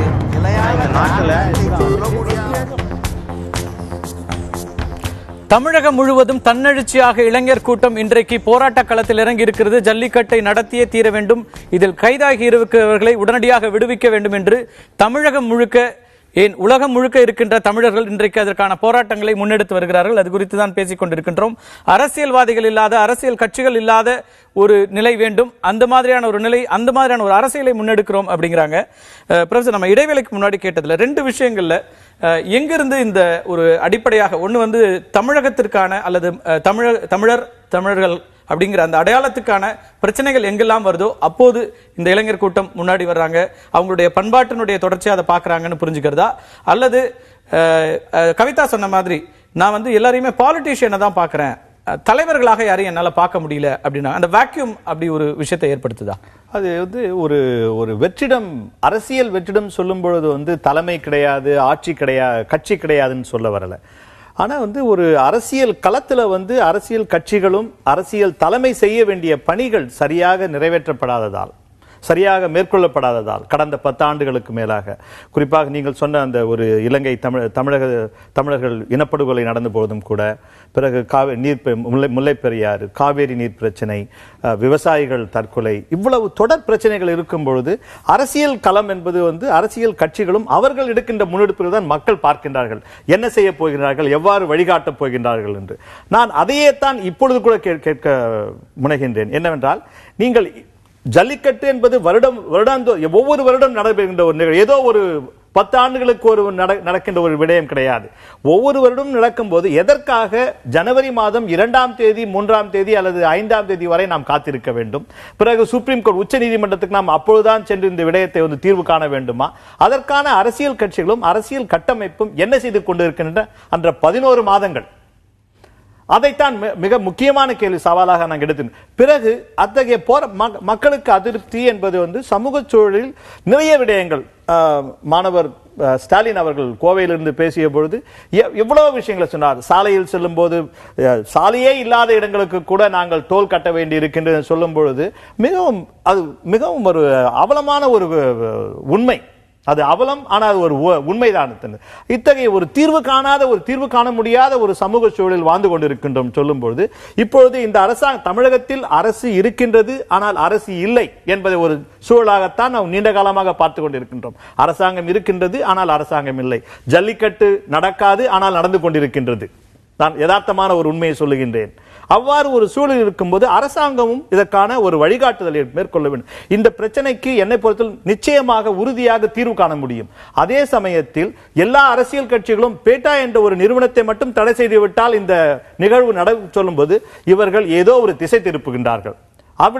அந்த ஒரு மாணவர்களோட கோரிக்கையும் அதான் இருக்குது. மாணவர்களுக்கும் அந்த கோரிக்கை எடுத்து வைக்க சொல்ல விரும்புகிறேன். நான் எடுத்து வைக்க அதற்கான ஒரு ஒழுங்கு நெறிமுறைகளை நாம் மேற்கொண்டால் வருடந்தோறும் யாருடைய உச்சநீதிமன்றத்திற்கு செல்ல வேண்டிய ஒரு வாய்ப்பே கிடையாது. வருடந்தோறும் இதே சமூக தளத்தில் இந்த ஒரு ஒழுங்கு நெறிமுறைகளை மேற்கொள்ளும் பொழுது அவர் மிருக பாதுகாப்புக்கான ஒரு சூழலை உருவாக்கும் போது இந்த ஒரு ஜல்லிக்கட்டை தொடர்ந்து நம்மால் செயல்படுத்த முடியும். யாருமே மறுக்கவும் முடியாது. பீட்டா என்ற ஒரு அமைப்பிற்கு அவசியமே கிடையாது. இந்த அமைப்புக்கு விளம்பரமே நாம் கொடுக்கும் விளம்பரம் தான். பேசலாம். திரு எஸ்ரா, தமிழர் அப்படிங்கிற அடையாளத்தோட வருவதா தெரியுது. பலரும் பேசும்போது கேட்கறதுல இருந்து இந்த அடையாளத்திற்கு, இந்த பண்பாட்டிற்கு, தமிழர்களுடைய கலாச்சாரத்திற்கு எங்கெல்லாம் பிரச்சனை வருது, தொடர் பிரச்சனைகள்ல இருந்து ஒரு குமுலேட்டிவான ஒரு ஸ்ட்ரெஸ் எங்களுக்கு உருவாயிருக்கு, அதுல இருந்து இது வெளிப்படையா வருதுங்கிற மாதிரி அதை புரிஞ்சுக்க வேண்டியிருக்கு. அப்படியான ஒரு அடையாளப்படுத்தல இன்றைக்கு இருக்கிற இளைய சமூகம் இருக்கிறதா? நிச்சயமா இருக்கு. ஏன்னா அவர்களுக்கு தமிழருங்கிறதுனால, தமிழ் பேசுறதுனால, அந்த இன உணர்வு இருக்கிறதுனால தான் இந்த எழுச்சி வந்திருக்குன்னு நான் நினைக்கிறேன். ஆனால் அது வந்து தூண்டப்பட்டதில்லை. இந்த மாதிரி அரசியல் கட்சிகள் மீது இருக்கக்கூடிய அதிருப்தி தான் காரணமா அப்படின்னு இல்லை. அரசியல் கட்சிகளோடு இணைந்து இவர்கள் செயல்பட்டு பார்த்தார்கள், ஓட்டு போட்டிருக்கிறாங்க, செயல்பட்டு பார்த்துருக்காங்க. இன்னும் சொல்லப்போனால் அவர்கள் ஏதாவது செய்திருவார்கள் நம்பினாங்க. இந்த நம்பிக்கை வந்து சில மாதங்களுக்கு முன்னாடி வரைக்கும் இருந்தது. இன்னும் சொல்லப்போனால் பொங்கல் வரைக்கும் கூட இருந்தது. நடக்காது. அரசியல் அதிகாரத்தில் இருப்பவர்களால், அரசியல்வாதிகளால், இன்னும் சொல்லப்போனால் யார் இவர்களுக்கு இதற்கான தீர்வை பெற்று தர முடியுமோ அவர்களால் நடக்காதுங்க போது தான் அவர்கள் ஒன்று திரடுறாங்க. அப்படின்னு பார்த்தா அவர்களுக்கு தன்னியல்பாக நான் தமிழனாக இருக்கிறேன், நான் வந்து தமிழ் நிலத்தை சேர்ந்தவன், என்னோட பண்பாட்டுக்கு ஒரு ஆபத்து வந்தால் நாங்கள் தான் ஒன்று சேருவோம், நாங்கள் அந்த குரல் கொடுப்போம். இப்போ ஒன்று சேர்ந்து குரல் கொடுக்குறாங்களே. இப்போ குரல் கொடுக்கும்போது ஒன்று இவர்களுக்கு அரசியல் வேண்டாமல் இருக்கலாம், அரசியல்வாதிகளுக்கு இவர்கள் வேணும் தானே. அரசியல்வாதிகள்லாம் இன்னொரு இடத்துல இவர்களுக்கு சார்பாக உண்ணாவிரதம் இருக்கலாம்ல, ஒன்று தேரலாம்ல. சகல கட்சிகளும் ஒன்று சேர்ந்து இந்த இளைஞர்களுக்கு நாங்கள் பின்னாடி இருக்கிறோம், நாங்கள் உங்களோட இருக்கிறோம், இணைந்து நாம செய்வோம். 60களில் 70களில் இருந்த அந்த தமிழருங்கிற அடையாளத்தோடு இன்றைக்கு இருக்கிற இளைய சமுதாயமும் இருக்குன்னு நம்ம புரிஞ்சுக்க வேண்டியிருக்குதா? ஏன்னா இந்த உணர்வுகள் வெளிப்படுத்துறது வேறு விதமாக இருக்கலாம். அன்னைக்கு அவங்க வந்து தமிழ் பேசி அந்த பேச்சு மொழி அதெல்லாம் மழை பேச்சு அதெல்லாம் இருந்திருக்கலாம். ஆனால் அதெல்லாம் கடந்த உணர்வு ரீதியாக இன்னைக்கு இவங்க வந்து ஒரு தமிழர் அப்படிங்கிற அடையாளத்தோடு இருக்கிறாங்கிறதா நம்ம புரிஞ்சுக்க வேண்டியிருக்கு. ஒரு நிலத்துல பிறந்தவர்கள், ஒரு மொழியை தாய்மொழியாக கொண்டவர்களுக்கு அந்த பற்று இயல்பாக இருக்கத்தானே செய்யும். அவர்கள் எங்க வேணாலும் போயிருக்கலாம், எந்த பணியை வேணாலும் செய்யலாம், எந்த பண்பாட்டோட மாற்றங்கள்ல நிறைய விஷயங்களை கூட கைவிட்டுக்கலாம். ஆனா அவர்கள் ஒரு நிலத்தில் உரியவர்கள், அந்த மொழியை பேசுகிறவர்கள், அந்த இனத்தை சேர்ந்தவர்கள்னா அது எப்படி போகும்? அதான் அந்த மனிதனுடைய அடையாளம். அந்த அடையாளத்தை அழிக்க முற்பட்டாலோ மாற்ற முற்பட்டாலோ அது தன்னியல்பாக நடக்கும்போது கூட விட்டுக் கொடுக்க தயாரா இருப்பார்கள். ஆனால் யாரோ ஒருவர் அதிகாரத்தை கொண்டு தன்னோட உரிமைகளை, தன்னோட அடையாளத்தை ஒடுக்க முற்பட்டால் நிச்சயமாக எதிர்வினையாற்றுவாங்க. அது 60 காலமா இருந்தாலும் சரி, 80 இருந்தாலும் சரி, இப்போவாக இருந்தாலும் சரி, அது தொடர்ச்சியாக நடக்கத்தான் செய்யும். தொடர்ந்து பேசுவோம். மகேஸ்வரி, இப்ப எல்லா இடங்கள்லயும் மாணவர்கள், இளைஞர்கள் முன்வைக்கிற ஒரு முக்கியமான விஷயம் என்பது அரசியல்வாதிகள் இங்க வராதீங்க, அரசியல்வாதிகள் எங்களுக்கு வேண்டாம், அரசியல் கட்சிகள் வேண்டாம் அப்படிங்கிற ஒரு முடிவை தீர்க்கமா முன்வைக்கிறீங்க. என்ன பிரச்சனை? அவர்கள் தானே தொடர்ந்து இந்த விஷயங்களை நாங்க பேசுறோம், அரசியல் இல்லாம தமிழ்நாட்டில் நீங்க எப்படி இருக்க முடியும்? ஒரு அதிகாரம் என்பது அரசியல் இல்லாத ஒரு அதிகாரம் இருக்க முடியாது, அல்லது ஒரு சமூகம் என்பது அரசியல் இல்லாம இருக்க முடியாது. அப்ப நீங்க எங்களை ஒதுக்கி வச்சுட்டு இதை எப்படி செய்ய முடியுங்கிற கேள்வி எழுப்புறாங்க. சார், கடந்த 10 நாளா இந்த போராட்டம் நடந்துட்டு தான் இருக்கு. அதாவது சின்ன லெவல்ல நடக்க ஆரம்பிச்ச போராட்டம் நேத்து நைட்டு உங்க எல்லாருக்குமே தெரியும், கிட்டத்தட்ட கரண்ட் கூட இல்லாம ஊர் மக்கள் கேண்டில் கொடுத்து நாங்க கேண்டில்ல மட்டுமே இருந்து அந்த வெளிச்சத்துல மட்டுமே உட்கார்ந்துருந்தோம். இன்னைக்கு வரைக்கும் யார் வந்து பேசினாங்க? இன்னைக்கு இப்ப நம்ம இருக்க ஆளுங்கட்சி அவங்க என்ன சொல்லியிருக்காங்க? நேத்து விடுங்க, இன்னைக்கு மெரினால 1.5 லட்சம் பேருக்கு மேல கூடியிருக்காங்க. அவங்களுக்காக என்ன பண்ணாங்க? கரண்ட் கட் பண்ண முடிஞ்சது. ஆனா இன்னைக்கும் அவங்க ஒரு செல்போன் டார்ச்சை வச்சு நின்றுட்டு இருக்காங்க. இங்க இப்போ மாணவர்கள் சக்தி தான் ஜெயிச்சிட்டு இருக்க ஒழிஞ்சு மத்தபடி எந்த கட்சியோட இதுவும் ஜெயிக்கல.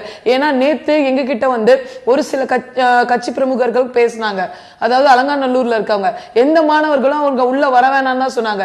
ஏன்னா இத்தனை நாள் வராதவங்க எங்களோட இப்ப மட்டும் ஏன் வரீங்கன்னு அவங்க கேட்கறாங்க. ஆனா இன்னைக்கு மத்திய அரசோ மாநில அரசோ இத்தனை பேர் தமிழ்நாட்டில் போராடியும் கிட்டத்தட்ட ஒரு 5 கோடி மாணவர்களாவது போராடி இருப்பாங்க. ஆனா அவங்களுக்காக எந்த பதிலும் சொல்லல. ஏன்னு நீங்க தான் பதில் சொல்லணும். என்ன விதமான இந்த பேச்சுவார்த்தைகள் நடந்தது? எங்க உங்களுடைய கோரிக்கைகள் ஏற்கப்படல? மீண்டும் நீங்க கைது செய்யக்கூடிய சூழல் எங்க வந்துச்சு? அதை பத்தி கொஞ்சம் விளக்குங்க. காலையில வரைக்கும் 21 மணி நேரம் எல்லோருமே அதே இடத்துல எந்த விதமான அசம்பாவிதங்களுக்கும் இடம் கொடுக்காம அமைதியான ஒரு போராட்டமாக நடந்து கொண்டிருந்தது. அதற்கு பிறகு காவல்துறை உங்களை அங்கிருந்து அகற்றினாங்க. ஆனாலும் தொடர்ந்து இந்த பிரச்சனையில ஒரு முடிவு எட்டப்படாம இருக்கிறதுக்கு என்ன காரணம்? என்ன விதமான சிக்கல்களை நீங்க சந்திச்சிட்டு இருக்கீங்க? இப்ப கிட்டத்தட்ட பாத்தீங்கன்னா நேற்று காலையில ஆரம்பிச்ச இந்த போராட்டம் 5 மணி அளவில் ப்ராப்ளம் கிரியேட் ஆக ஆரம்பிச்சது. கிட்டத்தட்ட பாத்தீங்கன்னா 5 மணிக்கு எங்களுக்கே தெரிய ஆரம்பிச்சது லத்தி சார்ஜ் பண்ண போறாங்கன்னு சொன்ன உடனே எங்க கூட இருந்த இளைஞர்கள் அத்தனை பேரும் எங்களை சுத்தி அரணமைக்க ஆரம்பிச்சாங்க. அதுக்கப்புறம் எல்லா மீடியாஸ், பேப்பர்ஸ் எல்லாருமே எங்க சைட் போக்கஸ் ஆக ஆரம்பிச்சாங்க. அதுக்கப்புறம் என்ன ஆச்சுன்னா எங்க கிட்ட கேட்டாங்க என்ன பண்ணணும். நாங்க வச்ச கோரிக்கை ஒண்ணுதான், சுப்ரீம் கோர்ட் இமிடியேட்டா சட்டம் போடணும். அதே மாதிரி வாடிவாசல் வழியா காளைகள் வெளியில வரணும். அதை தவிர வேற எந்த சட்டமும் வைக்கல. எங்களை கலைக்கிறதுக்கான முயற்சி எப்படியெல்லாம் நடந்ததுன்னா, ஊர் தலைவர்கள் கிட்ட பேசி கிட்டத்தட்ட பாட்டு போட ஆரம்பிச்சாங்க. பாட்டு போட்ட உடனே அப்ப கூட எங்க இளைஞர்கள் எந்த சத்தமுமே போடல, அமைதி காத்தாங்க.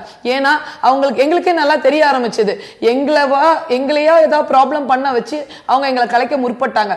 அடுத்தது எங்களுக்கு ஃபுட்டை ஸ்டாப் பண்ணாங்க. 8 மணி அளவுல கிட்டத்தட்ட 7 மணிக்கே எங்களுக்கு கரண்ட் சப்ளை ஸ்டாப் ஆச்சு. எங்களால எதுவுமே பண்ண முடியல. ஊர்க்காரங்க கேண்டில் கொடுத்தாங்க. 8 மணி அளவுல எங்களுக்கு கொடுத்த தண்ணீர், எங்களுக்கு கொடுக்க வந்த ஒரு ஃபுட் ஒண்ணுமே இல்ல. வயசான ஒரு அம்மா எங்களுக்காக கஞ்சி காய்ச்சி எடுத்துட்டு வந்தாங்க. அவங்கள கூட நிறுத்தி அந்த கஞ்சியை செக் பண்ணி அவங்க ஒரே வார்த்தை சொல்லிட்டாங்க, இதுல விஷம் இல்ல, நீங்க குடிச்சு பார்த்துட்டு கொடுங்க, ஒண்ணு நீங்க அந்த குழந்தைங்களுக்கு ஃபுட் வாங்கிட்டாங்க, இல்ல எங்களை சாப்பாடு கொடுக்க விடுங்கன்னு ஒரு வயசான அம்மா, ஒரு 70 வயசு இருக்கும் அவங்களுக்கு, அவங்க எங்களுக்காக சப்போர்ட்டா நின்னாங்க. அதுக்கப்புறம் ஒவ்வொரு இளைஞர்களுக்கும் தெரிய ஆரம்பிச்சது, எங்களுக்கு வேற வழி தெரியல. கேண்டில் என்ன சொன்னாங்கன்னா 7 மணிக்கு மேல லத்தி சார்ஜ் நடக்கிறதுக்கு வாய்ப்புகள் ஜாஸ்தி. கிட்டத்தட்ட எங்க கூட ஊர் பெண்கள் பாத்தீங்கன்னா ஒரு 50 பேர் உட்கார்ந்து இருந்தாங்க. அப்போ அவங்களுக்கும் அடி விழும். கரண்ட் போச்சுன்னா யார் எங்க அடிக்கப்படுறாங்கன்னு தெரியாமையே போயிடும்ன்றதுனால உடனே நாங்க இளைஞர்கள் என்ன பண்ணோம், மெழுகுவர்த்தி வெளிச்சத்துல உடனே Facebook லைவ் போட ஆரம்பிச்சோம். இந்த மாதிரி ப்ராப்ளம் எங்களுக்கு இருக்கு, தயவு செய்து உங்களோட சப்போர்ட்ஸ் கொடுங்கன்னு எல்லா இடத்துல இருந்து மெடிசன்ஸ், ஃபுட் எல்லாமே வர ஆரம்பிச்சது. ஆனா அலங்காநல்லூர் பஸ் ஸ்டாப்லயே அதை ஸ்டாப் பண்ணி உள்ள வராம தடுத்தாங்க. எங்களுக்காக மற்ற பெண்கள் 150 பெண்கள் பேரிகேட்க்கு பின்னாடியே உட்கார்ந்துட்டு இருந்தாங்க. கிட்டத்தட்ட நைட்டு 3 மணி வரைக்கும் அந்த பெண்கள் அந்த இடத்தை விட்டு நகரவே இல்லை. அப்ப இன்னைக்கு பாத்தீங்கன்னா ஒவ்வொரு மாணவர்களும் எங்களுக்காக இன்னைக்கு இங்க வந்து நிக்கிறாங்க. காலையில டைம் ஆக ஆக ஆக ஆக கும்பல், அதாவது தண்ணி குடிக்க போன இளைஞர்களை, அதுக்கப்புறம் ரெஸ்ட் ரூம் யூஸ் பண்ண போன இளைஞர்களை மிரட்டி வெளியில அனுப்பிட்டாங்க. இல்ல அது இல்லாம நேத்து நைட்டே கிட்டத்தட்ட நிறைய பேரை அரெஸ்ட் பண்ணிட்டாங்க. வெளியில அந்த பேரிகேட வந்து 4 பக்கம் எங்களை வாடிவாசல சுத்தி அமைச்சிட்டாங்க. ஒரு ஜாலியன் வாலாபாக்க அங்க நடக்கிற மாதிரி தான் இருந்தது எங்களுக்கு. வழக்குகள் எதுவும் உங்க மேல இருக்கிறதா, அல்லது வழக்குகளை முழுமையாக அவங்க வந்து திரும்ப பெற்றுக் கொண்டார்களா, அது ஒரு பிரிவென்டிவ் அரெஸ்டா இருந்ததா, என்ன உங்களுடைய வழக்கினுடைய நிலை என்ன? பிரிவென்டிவ் அரெஸ்ட்னா போராடுறதுக்கு முன்னாடி அரெஸ்ட் பண்றது பேர் தாங்க பிரிவென்டிவ் அரெஸ்ட். எங்களை போராட்ட களத்துல இருந்து தான் அரெஸ்ட் பண்ணி போனாங்க. அதை பிரிவென்டிவ் அரெஸ்ட்ல வைக்க முடியாது. எங்களை அரெஸ்ட் பண்ணதுக்கு எந்த ப்ரூஃபும் கிடையாது. அவங்கள்ட்ட வச்சிருந்தாங்க, திடீர்னு அவங்களே போங்க அப்படின்னு சொல்லிட்டாங்க. இது ஒரு 5 மணி அளவுல நடந்துருச்சு. அவங்க என்ன நினைக்கிறாங்க அப்படின்னா, நாங்க அரெஸ்ட் பண்ணிட்டாலோ எங்களுக்கு ஃபுட்டு கொடுக்க விட்டுட்டாலோ மற்ற இளைஞர்கள் சோர்ந்து போய் அந்த போராட்டத்தை கைவிட்டுருவாங்கன்னு தான் எல்லாருமே எதிர்பார்க்கறாங்க. ஆனா அது எந்த அளவுக்கு மாறும் அப்படிங்கறது இப்ப ஒவ்வொருத்தருக்கும் தெரிஞ்சிருக்கும் நாங்க நம்புறோம். மகேஸ்வரி, நீங்க சொல்றது புரியுது. ஒரு டிடென்ஷனாக வச்சிருக்கலாம். காவல்துறை என்ன சொல்றாங்கன்னா, சட்டம் ஒழுங்கை நாங்க பாதுகாக்க வேண்டி இருக்கிறது. இந்த கூடுதலே வந்து காலையில அந்த போர்டு பார்த்தேன், 10 நிமிடத்துல நீங்க கலையணும், இது வந்து சட்டவிரோதமான கூடல், நீங்க வந்து ஒன்னா இங்க இருக்க முடியாது அப்படிங்கிற ஒரு பார்வையை முன்வைக்கிறாங்க. இன்னொரு முக்கியமான கேள்வி, உச்சநீதிமன்றத்தில் வழக்கு இருக்கும்போது உடனடியாக மாநில அரசோ அல்லது மத்திய அரசோ என்ன செய்யணும்னு நீங்க எதிர்பார்க்கறீங்க, என்ன செய்ய முடியும் நீங்க நினைக்கிறீங்க? ஏற்கனவே அவசர சட்டம், அதாவது இது ஆல்ரெடி சொன்ன விஷயங்கள் தான். ஏற்கனவே அவசர சட்டம் மத்திய அரசு போட்டு ஜல்லிக்கட்டை நடத்தி, மாநில அரசு போட்டு ஜல்லிக்கட்டை நடத்திருக்காங்க. ஏன் இந்த மாநில அரசு வந்து அமைதியா இருக்காங்க? அவங்க நினைச்சா நடத்தலாம்னு ஒரு ஆப்ஷன் இருக்கும்போது அவசர சட்டம் செல்லாதுன்னு அறிவிக்கப்பட்டது. இப்ப ஏற்கனவே நீங்க சொன்ன மாதிரி 2009 அவசர சட்டம் கொண்டு வந்த போது அது செல்லாதுன்னு அறிவிக்கப்பட்டுச்சு. இப்ப வழக்கு நிலுவையில் இருக்குங்கிறது தான் அரசு தரப்புல சொல்றாங்க. ஒன்னும் இல்லைங்க, அதே சட்டத்தை நம்ம வந்து பிரசிடென்ட் கிட்ட சைன் வாங்கினா அது செல்லும் அப்படின்னு ஒண்ணு இருக்கு. இப்ப இவ்வளவு இளைஞர்கள் கூடி இவ்வளவு போராட்டம் நடத்தும் போது என்ன பேசினாங்க? யாருமே பேசல. ஒவ்வொரு இளைஞனும் வரான், ஒவ்வொரு மாணவர்களும் வராங்க, மத்தபடி யாருமே வரல. ஊர் மக்கள் வராங்க, பொதுமக்கள் வராங்க. எங்களுக்காக இவங்க மட்டும்தான் நிக்கிறாங்க, வேற யாருமே நிக்கலையே சப்போர்ட்டா. ஏன் மத்திய அரசோ மாநில அரசோ எந்த ஸ்டெப் எடுக்கல? ஒரு வார்த்தை கூட எங்களை பத்தி பேசல. தொடர்ந்து பேசலாம் மகேஸ்வரி. நீங்க சொல்றதுல ஒரு நியாயம் இருக்கிறது. இளைஞர்களுடைய ஒட்டுமொத்த கேள்வியாக இருக்கிறது என்னன்னா, தேர்ந்தெடுக்கப்பட்ட மக்கள் பிரதிநிதிகள் ஏன் எங்களோட வரல? இத்தனை ஆயிரக்கணக்கான, இத்தனை லட்சக்கணக்கான மக்கள் இன்றைக்கு நாங்கள் வீதிகளில் இறங்கி இருக்கிறோம், ஒரு பிரச்சனையை முன்வைக்கிறோம். இந்த பிரச்சனையுடைய தீவிரத்தன்மையை ஏன் உணர்ந்து கொள்ளல, அல்லது உணர்வு ரீதியான ஒரு போராட்டத்திற்கு குறைந்தபட்சமாக ஏன் ஆறுதலாக ஒரு குரல் வரல, எங்களுடைய பிரச்சனைகளை கேட்பதற்கு ஏன் முன் வரலங்கிற கேள்விகளை முன்வைக்கிறாங்க. மெரினால இந்த போராட்டம் என்பது தொடரும் என்று அறிவிக்கப்பட்டிருக்கிறது. விடிய விடிய தொடரும், காலை வரையிலும் கூட தொடரும், எங்களுடைய கோரிக்கை ஏற்கப்படும் வரை தொடரும் அப்படிங்கிற அந்த அறிவிப்பு வைக்கப்பட்டிருக்கிறது. நிறைய பெண்களும் வந்திருக்கிறாங்க, நிறைய வேலை செய்கிறவர்கள், பல பிரச்சனைகளுக்கு இடையில இந்த போராட்டங்களுக்கு வந்திருக்கிறாங்க. எவ்வளவு மனத்திடமாக அவங்களால அங்க இருக்க முடியுது? இல்லை, கண்டிப்பாக வந்து எல்லாருமே நேற்று காலையிலேருந்து எல்லாரையும் ஃபாலோ பண்ணிட்டு தான் இருக்கோம். ஸோ எல்லாருமே சில்ட்ரன்லேருந்து இப்போ லேடிஸ் தான் ரொம்ப நிறைய பேர் வந்திருக்காங்க. எப்படின்னே தெரியல, they are also supporting us. So அவங்க எல்லாருமே ரொம்ப ஸ்ட்ராங்காக இருக்காங்க. எல்லாரும் சென்டராக உட்காந்து they are all supporting us. So ரொம்ப ஸ்ட்ராங்காக இருக்காங்க. கண்டிப்பாக வந்து ஒரு ஆன்சர் வேணும்னு சொல்லி இன்றைக்கி எந்திரிச்சு போகிற மாதிரி அவங்க ஐடியாலே இல்லை. எல்லாரும் கண்டிப்பாக வந்து ஒரு தீர்வு கிடைச்சே ஆகணும். யாராவது வந்து நம்மக்கிட்ட பேசி, அதாவது யாரும் ஸ்பாட்டுக்கு வர தேவையில்லை. நீங்கள் ஸ்பாட்டுக்கு வந்து எங்களை சமாதானப்படுத்துறதோ எங்களுக்கு ஆதரவு கொடுத்துட்டோ அந்த மாதிரி we are not expecting that. நீங்கள் வந்து ஆக்ஷன்ஸ் எடுக்கணும். ஆக்ஷன்ஸ் எடுத்து ஸ்டெப் எடுத்து அதை நாங்கள் பார்க்கணும். So only then we can realize something is happening. இங்கே எதுவுமே நடக்க மாட்டேங்குது. சும்மா ஸ்பாட்டுக்கு வந்து ஆறுதல் சொல்லிட்டு இது எங்களுக்கு வேணாம். அதுதான் காலங்காலமாக நடந்துட்டு இருக்கு. சும்மா வந்து தட்டி கொடுத்துட்டு போயிடுறீங்க, அப்புறமா போயிட்டு ஒன்றுமே நடக்க மாட்டேங்குது. ஸோ நீங்கள் வந்து action should be taken care. இல்ல, இப்ப இருக்கிற ஒரு அட்மினிஸ்ட்ரேட்டிவ் செட்டப்ல இப்படி ஒரே இரவுல இதெல்லாம் செய்திட முடியும், அதுக்கான அதிகாரங்கள் அரசுகள் இருக்கு அப்படின்னு நம்ம நம்புறோமா? இல்ல, இது ஒரு வாரமா நடந்துட்டு தானே இருக்கு. அப்போ வந்து என்ன பண்ணிட்டு இருக்கீங்க? ஒரு ஆக்ஷனுமே எங்களுக்கு நடக்கிற மாதிரி தெரியலையே. ஸோ அதனாலதான் இறங்கிட்டோம். இன்னும் எவ்வளவு நேரம் தான் வெயிட் பண்றது? அதனாலதான் இறங்கி பிரச்சனை பண்ணாதான் இங்க நடக்கும்னு சொல்லி இறங்கிட்டோம். இனிமேல் நடக்கணும் கண்டிப்பா. கவிதா, இன்னொரு கேள்வியும் இருக்கிறது. இன்னைக்கு அமெரிக்காவிலும் கூட எல்லோரும் உணர்வு ரீதியாக இந்த மண்ணின் கலாச்சாரம் பண்பாட்டினுடைய தொடர்ச்சியாக இதை பார்க்க வேண்டியிருக்குன்னு போராட்டங்கள் நடத்துறீங்க. மிக முக்கியமான ஒரு பார்வை கேள்வியாக வைக்கப்படுறது, உங்களை போன்ற சமூக அக்கறையோடு செயல்படுகிறவர்களும் கூட ஜல்லிக்கட்டு பிரச்சனைக்கு இவ்வளவு தூரம் வந்தது நிச்சயமா வரவேற்க வேண்டியது, இது அடுத்தடுத்த கட்டங்களிலும் நகரணும் அப்படிங்கிற எதிர்பார்ப்பு நிறைய பேர்கிட்ட இருக்கு. அரசியல் சாராத பலரும் கூட இதை வரவேற்கிறாங்க. ஆனால் உழவர்கள் மரணத்தின் போது ஒரு மிகப்பெரிய பிரச்சனையாக தமிழ்நாட்டில் நம்ம பல ஆண்டுகளுக்கு பிறகு பார்க்கிறோம் விவசாயிகள் மரணம் அப்படிங்கிறது. விவசாய தொழிலாளர்கள் இன்னைக்கு கூலி இல்லாம இருக்கிறாங்க அப்படிங்கிறது. ஆணவ கொலைகள் நடந்துட்டு இருக்கு. இப்படியான பிரச்சனைகள் எல்லாம் முக்கியமான பிரச்சனைகள்ல இந்த சமூகம் இன்னமும் கூட இந்த இளைஞரோட எழுச்சி அப்படிங்கிறது ஒட்டுமொத்தமா குவிந்தால் இன்னும் நல்லா இருக்கும். ஆனா அதுல வராத ஒரு எழுச்சி ஜல்லிக்கட்டுல எப்படி வந்தது அப்படிங்கிற கேள்விதான் எல்லோரிடமும் எழுந்திருக்கிறது. உங்கள்கிட்ட அந்த கேள்வியை நான் முன்வைக்கிறேன். ஒரு சிறிய இடைவேளைக்கு பிறகு தொடர்ந்து பேசுவோம். எதிர்த்து பேசிட்டு தமிழகம் எங்கும் எழுந்திருக்கின்ற தன்னெழுச்சியான இளைஞர்களுடைய இந்த எழுச்சியை குறித்து பேசிக் கொண்டிருக்கின்றோம். ஜல்லிக்கட்டுக்காக அவர்கள் இன்றைக்கு வீதிகளில் இறங்கியிருந்தாலும் கூட அவர்களுடைய பார்வை என்பது விசாலமானதாக இருக்கிறது, எதிர்பார்ப்புகள் இன்னும் மேலானதாக இருக்கிறது. அது குறித்து தான் பேசிக் கொண்டிருக்கின்றோம். இடைவேளைக்கு முன்னாடி கவிதா உங்கள்கிட்ட கேள்விகள் எழுப்பியிருந்தேன். ஜல்லிக்கட்டுங்கிறது ஒரு முக்கியமான பிரச்சனை, உணர்வு சார்ந்த பிரச்சனை, நம்முடைய கலாச்சாரத்தோடு ஒன்றுபட்ட பிரச்சனை. இதற்காக இவ்வளவு முக்கியத்துவம் கொடுக்க வேண்டும் என்பதில் எந்த மாற்று கருத்தும் இல்லை என்றாலும் கூட மற்ற பல சமூக பிரச்சனைகள்ல இது போன்ற கருத்துக்கள்ல வர முடியாம இருந்ததா, அல்லது அதெல்லாம் ஒரு மனக்கவலைகளாக இருந்து இன்றைக்கு அது எல்லாம் சேர்ந்துதான் இது வெளிப்பட்டிருக்கா? அது எல்லாமே சேர்ந்து நம்மளும் எவ்வளவு பொறுத்து பார்த்துட்டு இருக்க மாதிரி ஒரு சிச்சுவேஷன் வந்துருச்சு. But there has to be a limit for everything and this is the line that we draw அப்படின்னு தான் நான் சொல்ல விரும்புறேன். last 3 years we've been fighting for நம்மளோட rights, that is jallikattu. And farmers issue has been there for quite some time. இப்போ 200க்கு மேற்பட்ட farmers இறந்திருக்காங்க. No action. Kaveri, no action. I would say incompetent central and state government is what is prevalent right now in India. Swati கொலை வழக்கு நடந்துச்சு. Nothing happened. Bangalore incident நடந்துச்சு. Irresponsible comments from political leaders. And so on and so forth. Actually, we can just keep on listing. So it has to stop somewhere and we have to நம்ம பேசி ஆகணும்ன்ற ஒரு சூழ்நிலை வந்திருக்குது. அதே மாதிரி நிறைய போராட்டங்கள் இவ்வளவு நாள் நடந்துட்டு இருக்குது. ஆனா யாருமே நான் சொல்ல வரது எந்தமே பொலிட்டிக்கல் குரூப் இதை கண்டுக்கவே இல்லை. Even the government included. And எவ்வளவு பேர் வந்தாதான் இவங்களுக்கு போதும், ஓகே நாங்க இதை கவனிக்கிறோன்ற நிலைமை வரும்ன்றது எனக்கு புரியல. சோ அதனால we have been keeping on adding number of people. எல்லாருமே சேர்ந்துட்டே இருந்திருக்காங்க இந்த குரூப்ல. கனடால ஒரு side Tamil heritage month announce பண்றாங்க. நம்ம ஊர்ல நம்ம இந்தியால பொங்கல் ஹாலிடே விடணுமா இல்லையான்னு யோசிச்சுட்டு இருக்காங்க. ஏதோ பிரிட்டிஷ் ரூல்ல இருக்கிற மாதிரி ஒரு ஃபீல் இருந்திருந்தா நான் அந்த டைம்ல இருந்திருந்தா இப்படிதான் இருந்திருக்குமோ அப்படின்றதுதான் ஒரு தோன்றுது. மகேஸ்வரி எல்லாம் சொல்லும் போது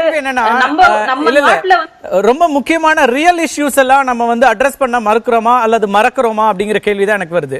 இவ்வளவு பெரிய எழுச்சி, இவ்வளவு பெரிய சக்தி, இவ்வளவு பெரிய மக்கள் சக்தி இதெல்லாம் இருக்கும்போது முக்கியமான பிரச்சனை என்னுடைய சமீபத்திய நான் ரொம்ப முக்கியமா அழுத்தமா சொல்ல விரும்புறது விவசாயிகளுடைய இந்த மரணம். விவசாய கூலி தொழிலாளர்களுக்கு இன்னைக்கு கூலிகளே இல்லாத ஒரு சூழல், இதெல்லாம் ஒரு முக்கியமான பிரச்சனை இல்லையா? இதுக்கான கவனம் இன்னும் கூடுதலா இருந்திருக்கணுமா இல்லையா?